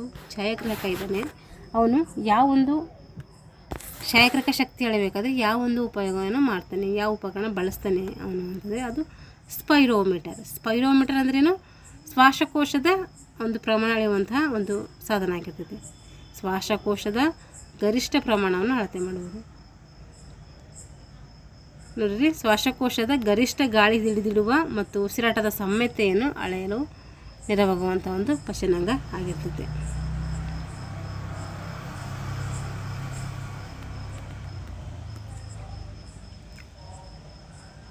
ಇವಾಗ ಸ್ಟೆಥೋಸ್ಕೋಪ್ ಇದು ಹೃದಯದ ಬಡಿತ ಮತ್ತು ಶ್ವಾಸಕೋಶದ ಶಬ್ದ ಆಲಿಸಲು ಬಳಸುವಂಥ ಒಂದು ಉಪಕರಣ ಆಗಿರ್ತದೆ. ನ್ಯಾನೋಮೀಟರ್ ಇದು ಸಣ್ಣ ಅಳತೆಗಳ ಅಳೆಯುವಂಥ ಒಂದು ಸಾಧನ. ಸಣ್ಣ ಅಳತೆಗಳ ಅಳೆಯುವಂಥ ಒಂದು ಸಾಧನ ನ್ಯಾನೋಮೀಟರ್ ಆಗಿರ್ತದೆ. ಆಮೇಲೆ ಬ್ಯಾರೋಮೀಟರ್ ಇದು ವಾತಾವರಣದ ಒತ್ತಡವನ್ನು ಅಳೆಯುವ ಒಂದು ಉಪಕರಣ ಅಥವಾ ಸಾಧನ ಅಂತೇಳಿ ಕರಿತೀವಿ. ಇಷ್ಟು ಏನು ಮಾಡಿದ್ದಾರೆ, ಈ ಒಂದು ಛಾಯಾಗ್ರಾಹಕ ಶಕ್ತಿಯ ಮೇಲೆ ಪ್ರಶ್ನೆಗಳು ಬರ್ತವೆ.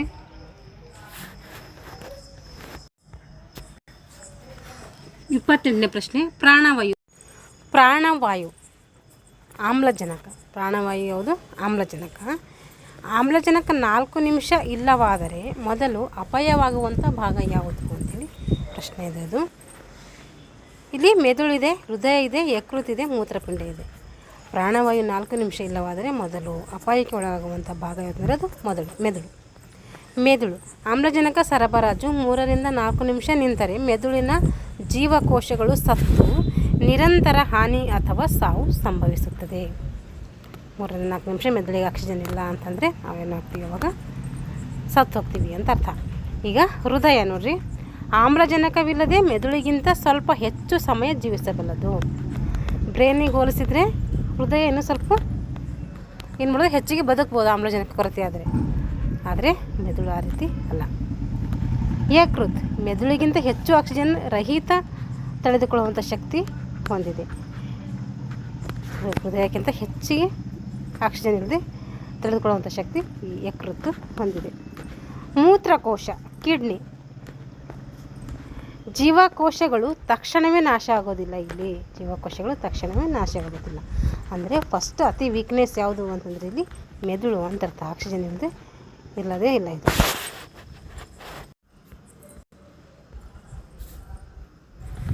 ಈಗ 30ನೇ ಪ್ರಶ್ನೆ, ಮೆದುಳು ಬಳ್ಳಿಯ ಸರಾಸರಿ ಉದ್ದ ಎಷ್ಟು?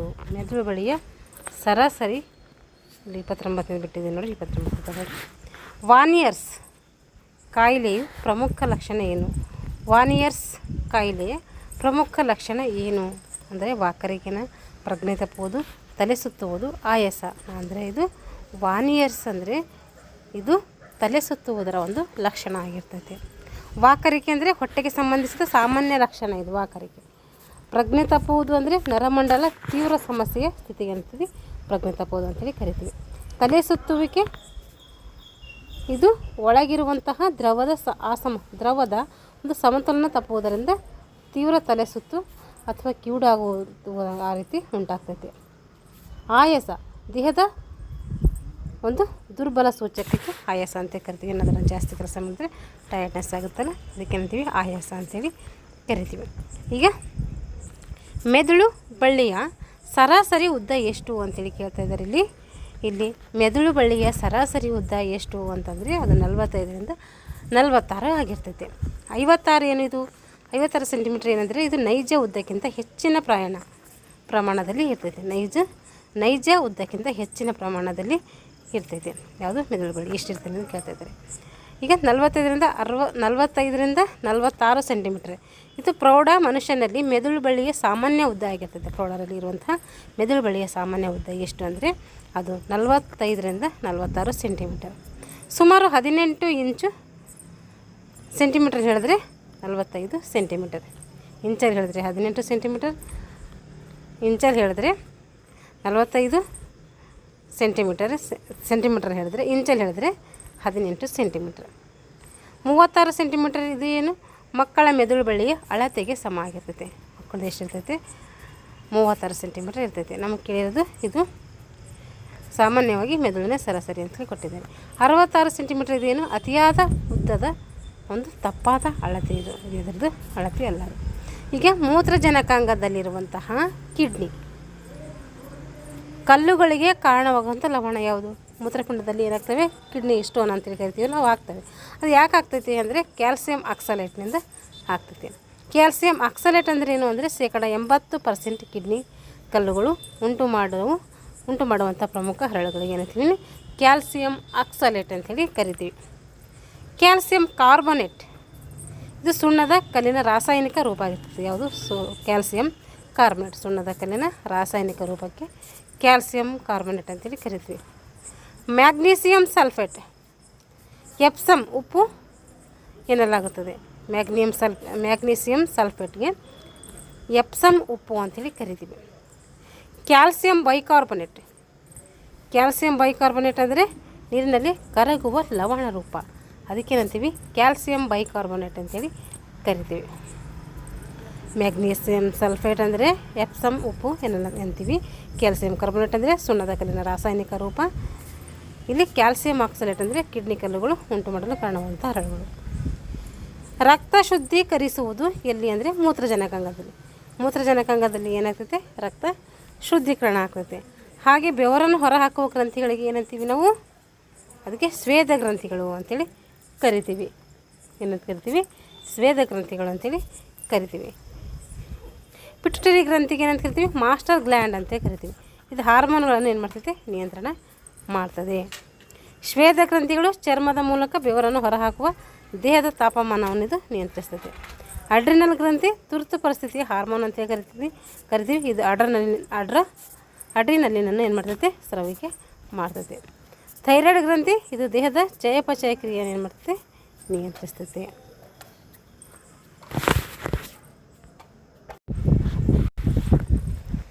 ದೇಹದ ಗ್ಲುಕೋಸ್ ಪ್ರಮಾಣವನ್ನು ನಿಯಂತ್ರಿಸುವಂಥ ಹಾರ್ಮೋನ್ ಯಾವುದು, ದೇಹದಲ್ಲಿರುವಂತಹ ಗ್ಲುಕೋಸ್ ಪ್ರಮಾಣ ಯಾವುದು ನಿಯಂತ್ರಣ ಮಾಡ್ತದೆ ಅಂದರೆ ಅದು ಇನ್ಸುಲಿನ್. ಇನ್ಸುಲಿನ್ ಮೆದುಜೀರಕ ಗ್ರಂಥಿಯಿಂದ ಸ್ರವಿಸಿ ರಕ್ತದಲ್ಲಿನ ಗ್ಲುಕೋಸ್ ಮಟ್ಟವನ್ನು ತಗ್ಗಿಸಿ ನಿಯಂತ್ರಿಸುತ್ತದೆ. ಏನು ಮಾಡ್ತೈತೆ, ಇನ್ಸುಲಿನು ಮೆದುಜೀರಕ ಗ್ರಂಥಿಯಿಂದ ಸ್ರವಿಸಿ ರಕ್ತದಲ್ಲಿನ ಗ್ಲುಕೋಸ್ ಮಟ್ಟವನ್ನು ತಗ್ಗಿಸಿ ನಿಯಂತ್ರಿಸುತ್ತದೆ. ಇನ್ಸುಲಿನ್. ಗ್ಲುಕೋಗಾನ್ ರಕ್ತದಲ್ಲಿ ಗ್ಲುಕೋಸ್ ಮಟ್ಟ ಕಡಿಮೆಯಾದಾಗ ಅದನ್ನು ಹೆಚ್ಚಿಸುತ್ತದೆ.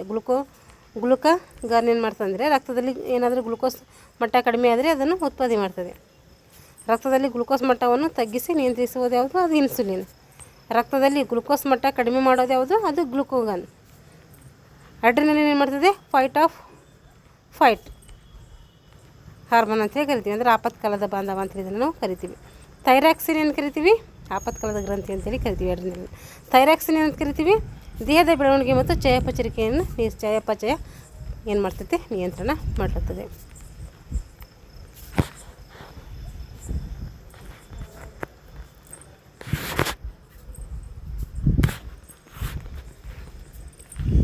ಪ್ರೋಟೀನನ್ನು ಪೆಪ್ಟೋನ್ ಆಗಿ ಪರಿವರ್ತಿಸುವ ಜಠರದ ಕಿಣ್ವ ಯಾವುದು, ಪ್ರೋಟೀನನ್ನು ಪೆಪ್ಟೋನ್ ಆಗಿ ಪರಿವರ್ತಿಸುವ ಜಠರದ ಕಿಣ್ವ ಯಾವುದು ಅಂದರೆ ಅದು ಪೆಪ್ಸಿನ್.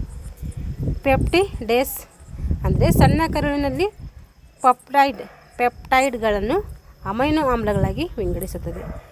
ಪೆಪ್ಟಿಡೇಸ್ ಅಂದರೆ ಸಣ್ಣ ಕರುಳಿನಲ್ಲಿ ಪೆಪ್ಟೈಡ್ಗಳನ್ನು ಅಮೈನೋ ಆಮ್ಲಗಳಾಗಿ ವಿಂಗಡಣೆ ಮಾಡ್ತದೆ. ಹೈಡ್ರೋಕ್ಲೋರಿಕ್ ಆಮ್ಲ ಏನು ಮಾಡ್ತೈತಿ, HCl. ಇದು ಆಮ್ಲೀಯ ವಾತಾವರಣ ಸೃಷ್ಟಿಸುವಂಥ ಜಠರ ರಸ. ಇದು ಒಂದು ಕಿಣ್ವ ಅಲ್ಲ, ಇದು ಒಂದು ಏನಿದೆ, ಒಂದು ಆಮ್ಲೀಯ ವಾತಾವರಣ ಸೃಷ್ಟಿಸುವ ಒಂದು ಜಠರ ರಸ ಅಂತ ಹೇಳಿ ಕರಿತೀವಿ. ಟಯಾಲಿನ್ ಲಾಲರಸದ ಅಮೈಲಿಸ್ ಅಂದರೆ ಬಾಯಿಯಲ್ಲಿ ಪಿಷ್ಟವನ್ನು ಸಕ್ಕರೆಯಾಗಿ ಪರಿವರ್ತಿಸುತ್ತದೆ. ಯಾವುದು, ಟಯಾಲಿನ್. ಏನು ಮಾಡ್ತದೆ ಇದು, ಟಯಾಲಿನ್ನು ಲಾಲರಸದ ಅಮೈಲಿಸ್ ಅಂದರೆ ಬಾಯಿಯಲ್ಲಿ ಪಿಷ್ಟವನ್ನು ಸಕ್ಕರೆಯಾಗಿ ಪರಿವರ್ತಿಸುತ್ತದೆ. ಪೆಪ್ಸಿನ್ ಏನು ಮಾಡ್ತದೆ ನೋಡ್ರಿ, ಪೆಪ್ಸಿನ್ ಇದು ಜಠರದಲ್ಲಿ ಪ್ರೋಟೀನ್ಗಳನ್ನು ಪೆಪ್ಟೋನ್ಗಳಾಗಿ ವಿಭಜಿಸುವಂಥ ಒಂದು ಕಿಣ್ವ. ನೆನ್ಪಿಟ್ಕೋಬೇಕು. ಪೆಪ್ಟಿಡೇಸ್, ಹೈಡ್ರೋಕ್ಲೋರಿಕ್, ಟಯಾಲಿನ್, ಪೆಪ್ಸಿನ್ ಇವೆಲ್ಲ ಇಂಪಾರ್ಟೆಂಟು. ಪೆಪ್ಟಿನ್ ಏನು ಮಾಡ್ತದೆ, ಜಠರದಲ್ಲಿ ಪ್ರೋಟೀನ್ಗಳನ್ನು ಪೆಪ್ಟೋನ್ ಆಗಿ ಪರಿವರ್ತಿಸುವಂಥ ಒಂದು ಕಿಣ್ವಕ್ಕೆ ಏನಂತೀವಿ ನಾವು ಪೆಪ್ಸಿನ್ ಅಂತೇಳಿ ಕರಿತೀವಿ. ಮಾನವನ ದೇಹದ ಜೀರ್ಣಾಂಗ ವ್ಯೂಹದಲ್ಲಿ ಜೀರ್ಣಕ್ರಿಯೆ ನಡೆಯದೆ ಇರುವಂಥ ಅಂಗ ಯಾವುದು, ಮಾನವನ ದೇಹದಲ್ಲಿ ಜೀರ್ಣಕ್ರಿಯೆ ನಡೀತೈತೆ. ಜೀರ್ಣಾಂಗ ವ್ಯೂಹದಲ್ಲಿ ಜೀರ್ಣಕ್ರಿಯೆ ನಡೆಯದೇ ಇರುವಂಥ ಅಂಗ ಯಾವುದು ಅಂದರೆ ದೊಡ್ಡ ಕರಳು.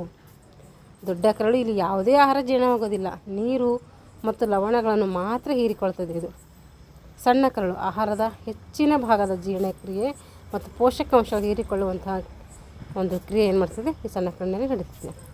ಜಠರ ಪ್ರೋಟೀನ್ಗಳ ಜೀರ್ಣಕ್ರಿಯೆ ಏನಾಗ್ತದೆ, ಇಲ್ಲಿ ಆರಂಭ ಆಗ್ತದೆ. ಮೂತ್ರಪಿಂಡ ಏನು ಮಾಡ್ತೈತೆ, ವಿಸರ್ಜನಾಂಗ ವ್ಯೂಹಕ್ಕೆ ಸೇರಿದ ಅಂಗ. ಇದು ಜೀರ್ಣಾಂಗವಲ್ಲ, ಇದು ಎದಕ್ಕೆ ಸೇರಿದೆ, ಮೂತ್ರಪಿಂಡ ವಿಸರ್ಜನಾಂಗಕ್ಕೆ ಸಂಬಂಧಿಸಿದ ಜೀರ್ಣಾಂಗ ವ್ಯೂಹಕ್ಕೆ ಸಂಬಂಧಪಟ್ಟಿಲ್ಲ ಅಂತ ಅರ್ಥ ಇದೆ. ಮೂತ್ರಜನಕಾಂಗದ ಕಿಡ್ನಿ. ಮೂತ್ರಜನಕಾಂಗದ ರಚನಾತ್ಮಕ ಮತ್ತು ಕಾರ್ಯನಿರ್ವಾಹಕ ಘಟಕಗಳು ಯಾವುದಂದ್ರೆ ನೆಫ್ರಾನ್.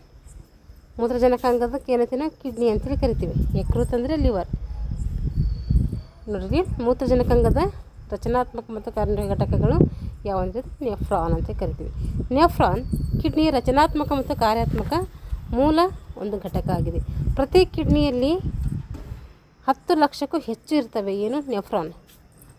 2 ಕಿಡ್ನಿ ಇರ್ತಾವಲ್ಲ, ಒಂದು ಕಿಡ್ನಿಯಲ್ಲಿ 10 ಲಕ್ಷಕ್ಕಿಂತಲೂ ಹೆಚ್ಚು ನೆಫ್ರಾನ್ಗಳು ಹೊಂದಿದೆ. ಗ್ಲೋಮೆರುಲಸ್ ನೆಫ್ರಾನ್ ಒಳಗಿರುವಂತಹ ರಕ್ತನಾಳಗಳ ಬಲೆ. ಗ್ಲೋಮೆರುಲಸ್ ಅಂದರೆ ನೆಫ್ರಾನ್ ಒಳಗಿರುವಂತಹ ರಕ್ತನಾಳಗಳ ಬಲೆಯಾಗಿರ್ತೈತೆ. ಇದು ಫಿಲ್ಟರ್ ಮಾಡುವಂಥ ಒಂದು ಭಾಗ ಯಾವುದಂದರೆ ಗ್ಲೋಮೆರುಲಸ್. ಸುಪ್ರರಿನಲ್ ಅಂದರೆ ಅಡ್ರಿನಲ್ ಗ್ರಂಥಿಯ ಇನ್ನೊಂದು ಹೆಸರೇ ಸುಪ್ರರಿನಲ್. ಅಡ್ರಿನಲ್ ಗ್ರಂಥಿ ಅಂತ ಹೇಳ್ತೀವಲ್ಲ, ಅದರ ಇನ್ನೊಂದು ಹೆಸರೇ ಸುಪ್ರರಿನಲ್. ರಿನಲ್ ಅಪಧಮನಿ ಅಂದ್ರೇನು? ಕಿಡ್ನಿಗೆ ರಕ್ತ ತರುವಂಥ ರಕ್ತನಾಳಕ್ಕೆ ಏನಂತೀವಿ? ರಿನಲ್ ಅಪಧಮನಿ ಅಂತೇಳಿ ನಾವು ಕರಿತೀವಿ. ಕಿಡ್ನಿಗೆ ರಕ್ತ ತರುವಂಥ ರಕ್ತನಾಳಕ್ಕೆ ರಿನಲ್ ಅಪಧಮನಿ ಅಂತೇಳಿ ಕರಿತೀವಿ. 37ನೇದು, ಕ್ರೀಡಾಪಟುಗಳಿಗೆ ತಕ್ಷಣದ ಶಕ್ತಿಯನ್ನು ನೀಡುವ ಮುಖ್ಯ ಪೋಷಕಾಂಶ ಯಾವುದು? ಕ್ರೀಡಾಪಟುಗಳಿಗೆ ತಕ್ಷಣದ ಶಕ್ತಿಯನ್ನು ನೀಡುವ ಮುಖ್ಯ ಪೋಷಕಾಂಶ ಯಾವುದಂದರೆ ಅದು ಕಾರ್ಬೋಹೈಡ್ರೇಟ್ಸ್ ಆಗಿರ್ತದೆ. ಅದಕ್ಕೆ ಪಿಷ್ಟ ಅಂತ ಕೂಡ ನಾವು ಕರಿತೀವಿ. ಖನಿಜಗಳು ದೇಹದ ಚಯಾಪಚಯ ಮತ್ತು ಮೂಳೆಗಳ ಗಟ್ಟಿ ಕಾಯಕ್ಕೆ ಅಗತ್ಯ. ಯಾವುದು? ಖನಿಜಗಳು. ಶಕ್ತಿ ನೀಡುವುದಿಲ್ಲ ಇದು. ಕಾರ್ಬೋಹೈಡ್ರೇಟ್ಸು ಕ್ರೀಡಾಪಟುವಿಗೆ ತ್ವರಿತ ಶಕ್ತಿ ನೀಡುವಂತಹ ಇಂಧನ ಯಾವುದಂದರೆ ಅದು ಕಾರ್ಬೋಹೈಡ್ರೇಟ್ಸ್ ಆಗಿರ್ತದೆ. ಪ್ರೋಟೀನ್ಸ್ ಸ್ನಾಯುಗಳ ತರಬೇತಿ, ಬೆಳವಣಿಗೆ ಮತ್ತು ಹಾನಿಗೊಳಗಾದಂತಹ ಅಂಗಾಂಶಗಳ ದುರಸ್ತಿಗೆ ಅಗತ್ಯ ಆಗಿರ್ತದೆ. ಪ್ರೋಟೀನ್ಸ್ ಸ್ನಾಯುಗಳ ತರಬೇತಿ, ಬೆಳವಣಿಗೆ ಮತ್ತು ಹಾನಿಗೊಳಗಾದಂತಹ ಅಂಗಾಂಶಗಳ ದುರಸ್ತಿಗೆ ಅಗತ್ಯ ಆಗಿರ್ತದೆ. ಯಾವುದು? ಪ್ರೋಟೀನ್ಸ್. ಲವಣಗಳು ನೀರು ಮತ್ತು ಎಲೆಕ್ಟ್ರೋಲೈಟ್ ಸಮತೋಲನ ಕಾಪಾಡುತ್ತದೆ. ಲವಣಗಳು ಏನು ಮಾಡ್ತವೆ? ನೀರು ಮತ್ತು ಎಲೆಕ್ಟ್ರೋಲೈಟ್ ಸಮತೋಲನವನ್ನು ಕಾಪಾಡಲಿಕ್ಕೆ ಈ ಲವಣಗಳು ಸಹಾಯಕ ಆಗ್ತವೆ. ನೀರು ಮತ್ತು ಎಲೆಕ್ಟ್ರೋಲೈಟ್ ಸಮತೋಲನ ಕಾಪಾಡ್ತವೆ. ಯಾವುದು? ಲವಣಗಳು. ಲ್ಯೂಕೇಮಿಯಾ ಯಾವುದಕ್ಕೆ ಸಂಬಂಧಪಟ್ಟಿದೆ? ರಕ್ತದ ಕ್ಯಾನ್ಸರ್ಗೆ ಲ್ಯೂಕೇಮಿಯಾ ಅಂತೇಳಿ ನಾವು ಕರಿತೀವಿ. ರಕ್ತದ ಕ್ಯಾನ್ಸರ್ ಬಿಳಿ ರಕ್ತ ಕಣಗಳ ನಿಯಂತ್ರಣವಿಲ್ಲದೆ ಅತಿಯಾದ ಉತ್ಪಾದನೆಯಿಂದ ಬರುವ ಒಂದು ರಕ್ತದ ಕ್ಯಾನ್ಸರ್. ಬಿಳಿ ರಕ್ತ ಕಣಗಳ ನಿಯಂತ್ರಣವಿಲ್ಲದೆ ಅತಿಯಾದ ಉತ್ಪಾದನೆಯಿಂದ, ಅಂದರೆ ಬಿಳಿ ರಕ್ತ ಕಣಗಳು ಹೆಚ್ಚಾಗಿ ಉತ್ಪಾದನೆ ಆಗ್ತದೆ, ಅವಾಗೇನಾಗ್ತದೆ? ಲ್ಯೂಕೇಮಿಯಾ ರೋಗ ಬರ್ತೈತೆ. ಅನಿಮಿಯಾ ರಕ್ತದಲ್ಲಿನ ಹಿಮೋಗ್ಲೋಬಿನ್ ಅಥವಾ ಕೆಂಪು ರಕ್ತ ಕಣಗಳ ಕೊರತೆಯಾದಾಗ ಅನಿಮಿಯಾ ಬರ್ತದೆ. ಬಿಳಿ ರಕ್ತಗಳ ಕಣಗಳ ಕೊರತೆಯಾದಾಗ ಬಿಳಿ ರಕ್ತಗಳ ಕಣಗಳ ನಿಯಂತ್ರಣ ಅಂದರೆ ಅತಿ ಹೆಚ್ಚಾದಾಗ ಏನು ಮಾಡ್ತದೆ? ಬಿಳಿ ರಕ್ತ ಕಣ ಹೆಚ್ಚಾದಾಗ ರಕ್ತದ ಕ್ಯಾನ್ಸರ್ ಬರ್ತೈತೆ. ಅನಿಮಿಯಾ ಅಂದರೆ ರಕ್ತದಲ್ಲಿ ಹಿಮೋಗ್ಲೋಬಿನ್ ಅಥವಾ ಕೆಂಪು ರಕ್ತ ಕಣಗಳ ಕೊರತೆಯಾದಾಗ ಅನಿಮಿಯಾ ಬರ್ತೈತೆ. ಪಾರ್ಶ್ವವಾಯು ಯಾವಾಗ ಬರ್ತೈತೆ? ಮೆದುಳಿನ ನರಗಳಿಗೆ ಹಾನಿಯಾಗಿ ಆಗಾಗ ಚಲನೆ ನಿಲ್ತೈತೆ, ಆವಾಗ ಪಾರ್ಶ್ವವಾಯು ಬರ್ತೈತೆ. ಹೃದಯಾಘಾತ ಯಾವಾಗ ಬರ್ತೈತೆ? ಹೃದಯಕ್ಕೆ ರಕ್ತ ಪರಿಚಲನೆ ತಡೆಯಾದಾಗ ಯಾವಾಗ್ತದೆ? ಹೃದಯಾಘಾತ ಬರ್ತೈತೆ. ಪ್ರಥಮ ಚಿಕಿತ್ಸೆಯನ್ನು ಜಾರಿಗೆ ತಂದಂಥ ವ್ಯಕ್ತಿ ಯಾರು? ಜರ್ಮನಿಯ ಎಸ್ ಮಾರ್ಕ್ ಏನು ಮಾಡ್ತಾನೆ? ಪ್ರಥಮ ಚಿಕಿತ್ಸೆಯನ್ನು ಜಾರಿಗೆ ತರ್ತಾನೆ. ಎಡ್ವರ್ಡ್ ಜೆನ್ನರ್ ಸಿಡುಬು ರೋಗಕ್ಕೆ ಏನು ಮಾಡ್ತಾರೆ? ಲಸಿಕೆಯನ್ನು ಕಂಡುಹಿಡಿತಾರೆ. ಸಿಡುಬು ರೋಗ ಅಂದರೆ ಸ್ಮಾಲ್ ಪಾಕ್ಸ್ ಅಂತೀವಿ ನಾವು ಕರಿತೀವಿ. ಮ್ಯಾಕ್ಸ್ ಹೇಜರ್ ಪ್ರಥಮ ಚಿಕಿತ್ಸೆಗೆ ಸಂಬಂಧಿಸಿದಂಥ ತಜ್ಞ ಆಗಿರ್ತದೆ. ಮ್ಯಾಕ್ಸ್ ಹೇಜರು. ಕಾರ್ಲ್ ಲ್ಯಾಂಡ್ ಸ್ಟೈನರ್ ರಕ್ತದ ಒಂದು ಗುಂಪುಗಳನ್ನು ಎ ಬಿ ಓ ಅಂಥೇಳಿ ಮಾಡ್ತಾನೆ. ಜರ್ಮನಿಯ ಫೆಡ್ರಿಕ್ ಎಸ್ ಮಾರ್ಕ್ ಏನು ಮಾಡ್ತಾನೆ? ಇವನು ಯುದ್ಧ ಭೂಮಿಯಲ್ಲಿ ಗಾಯಗೊಂಡವರಿಗೆ ಆರಂಭಿಕ ಚಿಕಿತ್ಸೆ ನೀಡಲು ಪ್ರಥಮ ಚಿಕಿತ್ಸೆಯ ಒಂದು ಪರಿಕಲ್ಪನೆ ನೀಡ್ತಾನೆ. ಪ್ರಥಮ ಚಿಕಿತ್ಸೆ ಜಾರಿಗೆ ತಂದ ವ್ಯಕ್ತಿ ಯಾರಂದರೆ ಅದು ಜರ್ಮನಿಗೆ ಎಸ್ ಮಾರ್ಕ್ ಆಗಿರ್ತಾರೆ. ಸೈಲೆಂಟ್ ಕಿಲ್ಲರ್ ಅಂತ ಯಾವುದನ್ನು ನಾವು ಕರಿತೀವಿ ಅಂತಂದರೆ ಅದು ಹೆಪಟೈಟಿಸ್ ಅಥವಾ ಅಧಿಕ ರಕ್ತದೊತ್ತಡ ಅಥವಾ BP ಏನು ಮಾಡ್ತೀವಿ ನಾವು ಸೈಲೆಂಟ್ ಕಿಲ್ಲರ್ ಅಂತ ಕರಿತೀವಿ. ಇನ್ಫ್ಲೂಯೆಂಜಾ ಅಂದರೆ ಸಾಂಕ್ರಾಮಿಕ ಶೀತ, ಇದೊಂದು ಸಾಂಕ್ರಾಮಿಕ ಜ್ವರ. ಹೆಪಟೈಟಿಸ್ B ಅಥವಾ ಹೈಪರ್ ಟೆನ್ಷನ್ ಲಕ್ಷಣಗಳಿದ್ದರೆ ದೇಹಕ್ಕೆ ಆಂತರಿಕವಾಗಿ ಹಾನಿ ಮಾಡುವಂಥ ಸ್ಥಿತಿಗಳನ್ನು ಏನಂತೀವಿ? ಸೈಲೆಂಟ್ ಕಿಲ್ಲರ್ ಅಂತೇಳಿ ಕರಿತೀವಿ. ವಿಬ್ರಿಯೋ ಕಾಲರಾ ನೀರು ಮತ್ತು ಆಹಾರದಿಂದ ಹರಡುವ ತೀವ್ರ ಭೇದಿ ರೋಗ, ಅದು ವಿಬ್ರಿಯೋ ಕಾಲರಾ ಆಗಿರ್ತದೆ. ನಿಮೋನಿಯಾ ಅಂದರೆ ಶ್ವಾಸಕೋಶದ ತೀವ್ರ ಸೋಂಕು, ಶ್ವಾಸಕೋಶಕ್ಕೆ ತೀವ್ರ ಸೋಂಕು ಅಂದರೆ ಅದು ನಿಮೋನಿಯಾ ಅಂತೇಳಿ ಆ ರೋಗವನ್ನು ಕರಿತೀವಿ. 41 ಕೊಳಚೆ ನೀರನ್ನು ಹೊರಹಾಕಲು ಸಾಮಾನ್ಯ ಹಾಗೂ ತೃಪ್ತಿಕರವಾದಂಥ ವಿಧಾನ ಯಾವುದು? ಕೊಳಚೆ ನೀರನ್ನು ಹೊರಹಾಕಬೇಕಂತ ಇದ್ದೀವಿ, ಅದಕ್ಕೆ ಸಾಮಾನ್ಯ ಹಾಗೂ ತೃಪ್ತಿಕರವಾದಂಥ ವಿಧಾನ ಯಾವುದು ಅಂದರೆ ಅದು ಆಕ್ಟಿವೇಟೆಡ್ ಸ್ಲಡ್ಜ್ ಸಿಸ್ಟಮ್ ಅಂತೇಳಿ ಕರಿತೀವಿ. ಆಕ್ಟಿವೇಟೆಡ್ ಸ್ಲಡ್ಜ್ ಸಿಸ್ಟಮ್ ಅಂತೇಳಿ ಕರಿತೀವಿ. ಎಪಿಥಿಲೋನ್ ಸಿಸ್ಟಮ್ ಅಂದರೆ ತ್ಯಾಜ್ಯ ನೀರು ಸಂಸ್ಕರಣೆಗೆ ಸಂಬಂಧಿಸಿಲ್ಲ. ಎಪಿಥಿಲೋನ್ ಸಿಸ್ಟಮ್ ಅಂತಂದರೆ ತ್ಯಾಜ್ಯ ನೀರು ಇರ್ತದಲ್ಲ ಅದು ಸಂಸ್ಕರಣೆಗೆ ಸಂಬಂಧಿಸಿಲ್ಲ ಅಂತ ಅರ್ಥ. ಆಕ್ಟಿವೇಟೆಡ್ ಸ್ಲಡ್ಜ್ ಸಿಸ್ಟಮ್ ಸಾಂಪ್ರದಾಯಿಕ ಹಾಗೂ ಅತ್ಯಂತ ತೃಪ್ತಿಕರವಾದಂಥ ಒಂದು ತ್ಯಾಜ್ಯ ನೀರು ಸಂಸ್ಕರಣೆ ಮಾಡುವಂಥ ಒಂದು ವಿಧಾನ ಆಗಿರ್ತೈತಿ. ಆನ್ಸರ್ ಬಂದುಬಿಟ್ಟು ಇದೇ ಆಗಿರ್ತದೆ. ಈಗ ರೈಸ್ ಸಿಸ್ಟಮ್ ಅಂದರೆ ತಂಪಾದ ಆಯ್ಕೆ ಸರಿಯಲ್ಲ, ಅದು ಮೇಲಿನ ಯಾವುದೂ ಅಲ್ಲ ಅಂದರೆ ಅನ್ವಯಿಸೋದಿಲ್ಲ ಅಂತ ಅರ್ಥ. ಏನಾಗೋದಿಲ್ಲ, ಎರಡೇ ಕೊಟ್ಟಿದ್ದಾರೆ, ಎರಡು ಆಪ್ಷನಲ್ಲಿ ಇದು ಎರಡನೇದು ಕರೆಕ್ಟಾಗಿರುತ್ತೆ. ಸೋಂಕು ತಡೆಗಟ್ಟಲು ಹಾಗೂ ಗಾಯ ಬೇಗ ವಾಸಿಯಾಗಲು ಮಾಡಲು ಬಳಸುವಂಥ ಬ್ಯಾಂಡೇಜ್ ಯಾವುದು? ಒತ್ತಡದ ಬ್ಯಾಂಡೇಜ್, ಪ್ರೆಷರ್ ಅಥವಾ ಕಾಂಪ್ರಿಹೆನ್ಸಿವ್ ಬ್ಯಾಂಡೇಜ್ ಅಂತ ಕರಿತೀವಿ. ಸೋಂಕು ತಡೆಗಟ್ಟಲು ಅಥವಾ ಗಾಯ ಬೇಗ ವಾಸಿಯಾಗಲು ಒಂದು ಏನು ಮಾಡ್ತೀವಿ ನಾವು ಒತ್ತಡದ ಬ್ಯಾಂಡೇಜನ್ನು ಬಳಸ್ತೀವಿ. ಎಲಾಸ್ಟಿಕ್ ಕ್ರೇಪ್ ಬ್ಯಾಂಡೇಜ್ ಅಂದ್ರೇನು? ಇದು ಬೆನ್ನು ಅಥವಾ ಕೀಲು ಉಳುಕಿದಾಗ ಅದಕ್ಕೆ ಬೆಂಬಲ ನೀಡುವಂಥ ಒಂದು ಬ್ಯಾಂಡೇಜ್ ಆಗಿರ್ತೈತಿ. ಒತ್ತಡದ ಬ್ಯಾಂಡೇಜ್ ಅಂದರೆ ರಕ್ತಸ್ರಾವ ತಡೆಯಲು ಮತ್ತು ಸೋಂಕು ಹರಡದಂತೆ ಮುಚ್ಚಿ ಗಾಯ ಗುಣಪಡಿಸಲು ಏನು ಮಾಡ್ತೀವಿ ನಾವು ಒತ್ತಡದ ಬ್ಯಾಂಡೇಜನ್ನು ಬಳಸ್ತೀವಿ. ಇಲ್ಲಿ ಹಾಗೆ ನೋಡಿ, ಸೋಂಕು ತಡೆಗಟ್ಟಲು ಮತ್ತು ಗಾಯ ಬೇಗ ವಾಸಿಯಾಗಲು ಒಂದು ಏನು ಮಾಡ್ತೀವಿ ಒತ್ತಡದ ಬ್ಯಾಂಡೇಜನ್ನು ಬಳಸ್ತೀವಿ. ಚಿಟ್ಟೆಪಟ್ಟಿಯ ಬ್ಯಾಂಡೇಜ್ ಅಂದರೆ ನೋಡಿರಿ, ಚಿಕ್ಕ ಗಾಯಗಳಿಗೆ ಅಂಚುಗಳನ್ನು ಜೋಡಿಸಲು ಬಳಸುವಂಥ ಒಂದು ಬ್ಯಾಂಡೇಜ್ ಆಗಿರ್ತದೆ. ತ್ರಿಕೋನಾಕಾರದ ಪಟ್ಟಿ ಅಂದರೆ ಕೈ ಮುರಿದಾಗ ಏನು ಮಾಡ್ತೀವಿ? ಸ್ಲಿಂಗ್ ಹಾಕಲು ಬಳಸ್ತೀವಿ. ಯಾವುದು? ತ್ರಿಕೋನಾಕಾರದ ಪಟ್ಟಿ. ಹೈಡ್ರೋಥೆರಪಿ ಅಂದರೆ ಏನು? ವಾಟರ್ ಥೆರಪಿ ಅಥವಾ ನೀರಿನ ಚಿಕಿತ್ಸೆ ಅಂತ ಅರ್ಥ. ವಾಟರ್ ಥೆರಪಿ ಅಂದರೆ ನೋವು ನಿವಾರಣೆ ಮತ್ತು ಪುನಶ್ಚೇತನಕ್ಕೆ ನೀರಿನ ಬಳಕೆ. ಅಂದರೆ ಬಿಸಿ ನೀರಿರ್ಬೋದು, ತಣ್ಣೀರಿರ್ಬೋದು, ಒಟ್ಟಿನಾಗ ನೀರಿನ ಥೆರಪಿ ಅಂತ ಕರಿತೀವಿ. ಉಷ್ಣ ಥೆರಪಿ ಅಂದರೆ ಬಿಸಿ ಶಾಖ ನೀಡುವಂಥ ಒಂದು ಚಿಕಿತ್ಸೆಗೆ ಏನಂತೀವಿ ಉಷ್ಣ ಥೆರಪಿ ಅಂತ ಕರಿತೀವಿ. ವಾಸೋ ಡಯಲೇಷನ್ ಅಂದರೆ ರಕ್ತನಾಳಗಳು ಹಿಗ್ಗುವ ಪ್ರಕ್ರಿಯೆ. ಡಯಲೇಷನ್ ಅಂದರೆ ರಕ್ತನಾಳಗಳು ಹಿಗ್ಗುವ ಪ್ರಕ್ರಿಯೆಗೆ ವಾಸೋ ಡಯಲೇಷನ್ ಅಂತೇಳಿ ಕರಿತೀವಿ. ಐಸ್ ಪ್ಯಾಕ್ ಅಂದರೆ ಮಂಜುಗಡ್ಡೆಯ ಚಿಕಿತ್ಸೆ ಅಂತ ಅರ್ಥ.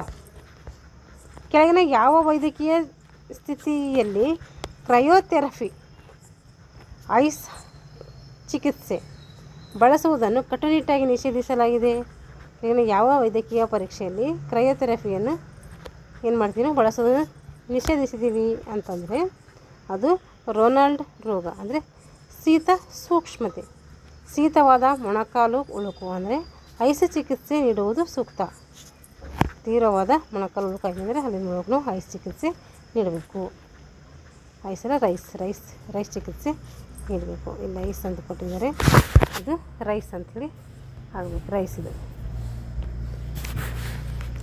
ರೆನಾಲ್ಡ್ಸ್ ರೋಗ ಅಂದರೆ ರಕ್ತನಾಳಗಳು ಶೀತಕ್ಕೆ ಕುಗ್ಗಿ ರಕ್ತ ಸಂಚಾರ ನಿಲ್ಲುವುದರಿಂದ ಐಸ್ ಬಳಸುವುದು ಅಪಾಯಕಾರಿ. ರೆನಾಲ್ಡ್ಸ್ ರೋಗ ಅಂತಂದರೆ ರಕ್ತನಾಳಗಳು ಶೀತಕ್ಕೆ ಕುಗ್ಗಿ ರಕ್ತ ಸಂಚಾರ ನಿಲ್ಲಿಸುವುದರಿಂದ ಐಸ್ ಬಳಸುವುದು ಅಪಾಯಕಾರಿ. ಬಳಸಬಾರ್ದು, ಯಾಕೆಂದರೆ ಅಲ್ಲಿ ರಕ್ತ ಹೆಪ್ಪುಗಟ್ಟುವಂಥ ಸಾಧ್ಯತೆ ಇರ್ತೈತೆ. ಪಾರ್ಟಿಲರ್ ವ್ಯಾಯಾಮ ನಂತರದ ಸ್ನಾಯು ನೋವು, ತಣ್ಣೀರು ಸ್ನಾನ, ಐಸ್ ಪ್ಯಾಕ್ ಸೂಕ್ತ. ನೋಡಿರಿ, ವ್ಯಾಯಾಮ ನಂತರದ ಸ್ನಾಯು ನೋವು ಇದಕ್ಕೆ ಯಾವುದು ಬಳಸ್ತೀವಿ? ತಣ್ಣೀರಿನ ಸ್ನಾನ ಅಥವಾ ಐಸ್ ಪ್ಯಾಕ್ ಸೂಕ್ತ ಆಗಿರ್ತೈತೆ. ಪಟೇಲರ್ ಟೆಂಡಿನೋಪತಿ, ಉರಿಯೂತ ಕಡಿಮೆ ಮಾಡಲು ಕ್ರಯೋಥೆರಪಿಯನ್ನು ಏನು ಮಾಡ್ತೀವಿ? ಬಳಸ್ತೀವಿ. ಆಸ್ಟರಿನ್ ಅಂದರೆ ಏನು ಅಂತಂದರೆ ಇದನ್ನು ನೋವು ನಿವಾರಕ ಅಂತೇಳಿ ನಾವು ಕರಿತೀವಿ. ನೋವು ನಿವಾರಕ, ಜ್ವರ ಮತ್ತು ಉರಿಯೂತ ತಗ್ಗಿಸುವಂಥ ಒಂದು ಔಷಧಿ ಆಗಿರ್ತದೆ.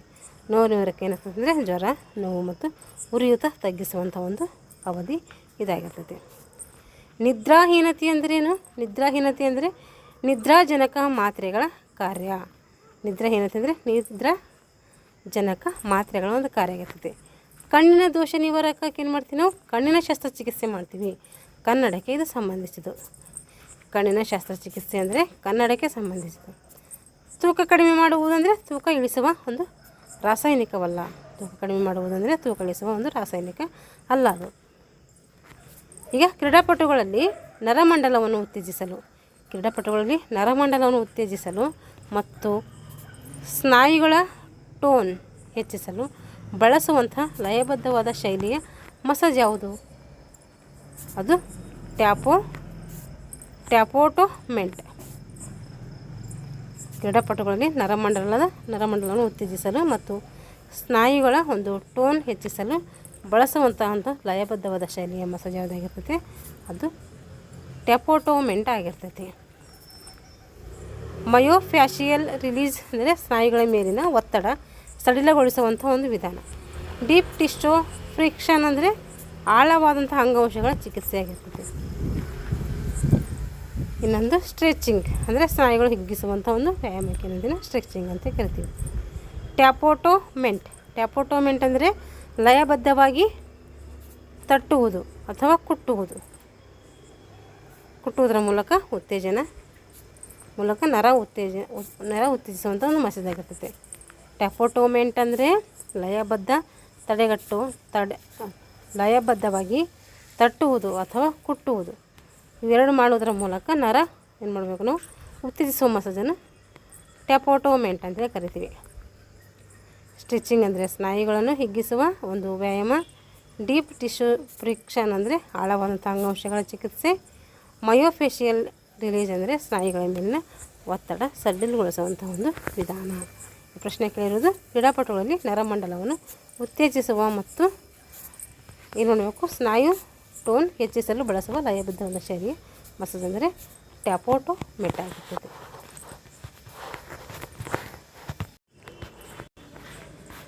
ಕ್ರೀಡಾ ಮಸಾಜ್ನಲ್ಲಿ ರಕ್ತ ಪರಿಚಲನೆಯನ್ನು ಹೆಚ್ಚಿಸಲು ಮತ್ತು ಅಂಗಾಂಶಗಳನ್ನು ಬಿಸಿ ಮಾಡಲು ಬಳಸುವ ದೀರ್ಘ ಅಥವಾ ಮೃದುವಾದ ಗ್ಲೈಡಿಂಗ್ ಹೊಡೆತಗಳಿಗೆ ಹೀಗೆಂದು ಕರಿತೀವಿ.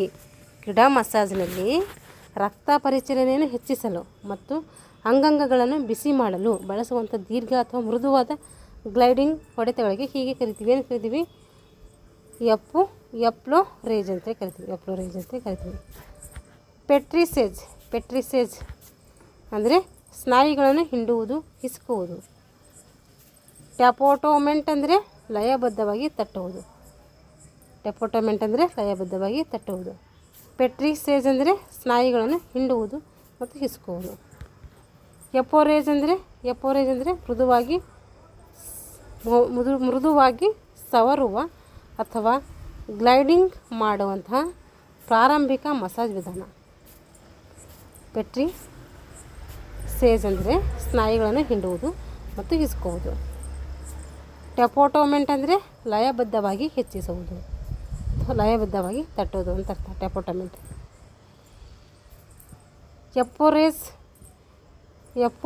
ಎಫೋರೇಜ್ ಅಂದರೆ ಮೃದುವಾಗಿ ಸವರುವ ಅಥವಾ ಗ್ಲೈಡಿಂಗ್ ಮಾಡುವಂಥ ಪ್ರಾರಂಭಿಕ ಮಸಾಜ್ ವಿಧಾನ.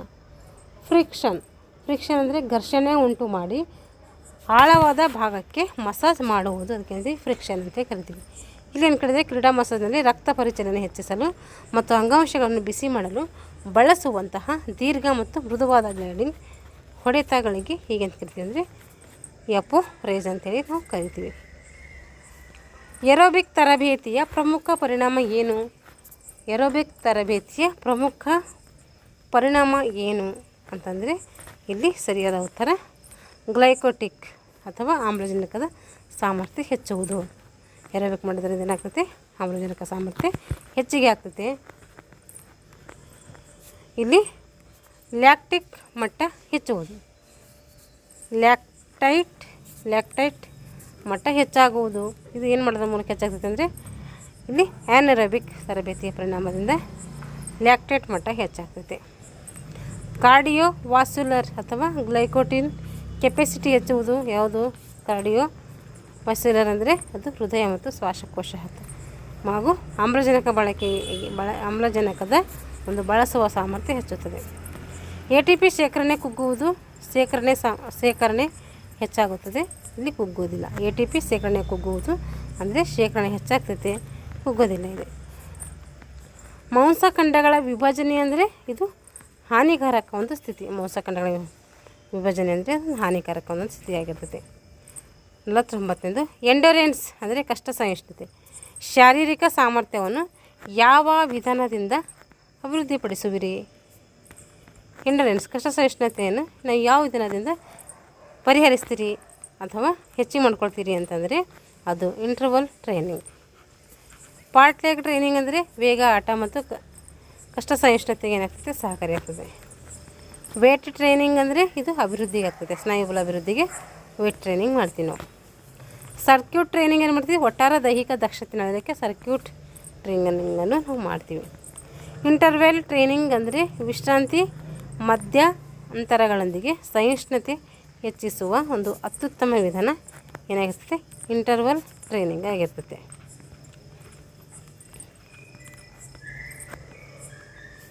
ಐವತ್ತನೇ ಪ್ರಶ್ನೆ, ದೈಹಿಕ ಶಿಕ್ಷಣದಲ್ಲಿ ಶಿಕ್ಷಣ ತರಬೇತಿಗೆ ಸಾಮಾನ್ಯವಾಗಿ ಈ ಕೆಳಗಿನ ಸೂತ್ರದಲ್ಲಿ ಯಾವುದು ಜೊತೆಯಲ್ಲಿ ಹೊಂದುವುದಿಲ್ಲ. ದೈಹಿಕ ಶಿಕ್ಷಣದಲ್ಲಿ ದೈಹಿಕ ಒಂದು ತರಬೇತಿಗೆ ಸಮಾನವಾಗಿ ಈ ಕೆಳಗಿನ ಸೂತ್ರದಲ್ಲಿ ಯಾವುದು ಜೊತೆಯಲ್ಲಿ ಹೊಂದುವುದಿಲ್ಲ ಅಂತಂದರೆ ಅದು ಚಿತ್ರಕಲೆ ಹೊಂದೋದಿಲ್ಲ. ಕಂಡೀಷ್ನಿಂಗ್ ಅಥವಾ ಕ್ಯಾಲಿಸ್ಥೆನಿಕ್ಸ್ ಅಂದರೆ ದೈಹಿಕ ತರಬೇತಿಯ ಮುಖ್ಯ ಭಾಗಗಳನ್ನು ಹೇಳ್ತೀವಿ. ಕಂಡೀಷ್ನಿಂಗ್ ಮತ್ತು ಕ್ಯಾಲಿಸ್ಥೆನಿಕ್ಸ್ ಅಂತ ಕರಿತೀವಿ. ಡ್ರಿಲ್ ಆ್ಯಂಡ್ ಮಾರ್ಚಿಂಗ್ ದೈಹಿಕ ಶಿಕ್ಷಣದ ಶಿಸ್ತು ಚಟುವಟಿಕೆಗಳಿಗೆ ಏನಂತೀವಿ, ಡ್ರಿಲ್ ಆ್ಯಂಡ್ ಮಾಸ್ಟರ್ ಅಂತೇಳಿ ಮಾರ್ಚಿಂಗ್ ಅಂತೇಳಿ ಕರಿತೀವಿ. ಜಿಮ್ನಾಸ್ಟಿಕ್ ಅಂದರೆ ಚಲನ ಒಂದು ಕೌಶಲ್ಯದ ತರಬೇತಿಗೆ ಅಂದರೆ ಜಿಮ್ನಾಸ್ಟಿಕ್ ಆಗಿರ್ತದೆ. ಚಿತ್ರಕಲಾ ಅಂತಂದರೆ ಇದು ಲಲಿತ ಕಲೆಗೆ ಸಂಬಂಧಿಸಿದ್ದು, ದೈಹಿಕ ತರಬೇತಿಯ ಜೊತೆ ಯಾವುದೇ ರೀತಿ ಸಂಬಂಧ ಹೊಂದೋದಿಲ್ಲ. ಇಲ್ಲಿ ಗಂಟೆ ಏನು ಮಾಡಿದ್ವಿ ನಾವು 50 ಗಂಟೆ ಬಿಡಿಸಿದ್ವಿ. ಇದು ಅನಾಲಿಸಿಸ್ ಮಾಡೋದ್ರಿಂದ ವಿಡಿಯೋ ಲೆಂದಿ ಆಗ್ತಾಯಿದೆ. ಲೆಂದಿ ಆದರೂ ಪರವಾಗಿಲ್ಲ, 2 ಪಾರ್ಟ್ ಮಾಡೋಣ. ಇವಾಗ 50 ಗಂಟೆ ಬಿಡಿಸಿದ್ದೀನಲ್ಲ, ಇದು ಒಂದು ಪಾರ್ಟ್ ಆಗಿರ್ತೈತೆ. 51ರಿಂದ 100 ಗಂಟೆ ಬಿಡಿಸ್ತೀನಲ್ಲ, ಅದು ಪಾರ್ಟ್ ಆಗಿ ಮಾಡೋಣ. ಏಕೆಂದರೆ 100 ಕ್ವಶನ್ಸ್ ಇದರಲ್ಲಿ ಅಂದರೆ ತುಂಬ ಲೆಂದಿ ವಿಡಿಯೋ ಆಗ್ತೈತೆ. ಹಾಗಾಗಿ ಪಾರ್ಟ್ ವೈಸ್ ಮಾಡ್ತೀನಿ. ಇದು ಪಾರ್ಟ್ 1 ಆಗಿರ್ತೈತೆ. ನೆಕ್ಸ್ಟ್ ಪಾರ್ಟ್ 2 ಮಾಡ್ತೀನಿ. ಪಾರ್ಟ್ 1 ನೋಡಿಕೊಂಡು ಆಮೇಲೆ ಪಾರ್ಟ್ 2 ನೋಡ್ಕೊಳ್ಳಿ ಅಂತ ಹೇಳ್ತಾ ಇಲ್ಲಿಗೆ ಈ ತರಗತಿಯನ್ನು ಮುಗಿಸ್ತಾ ಇದ್ದೀನಿ. ಎಲ್ಲರಿಗೂ ಧನ್ಯವಾದಗಳು.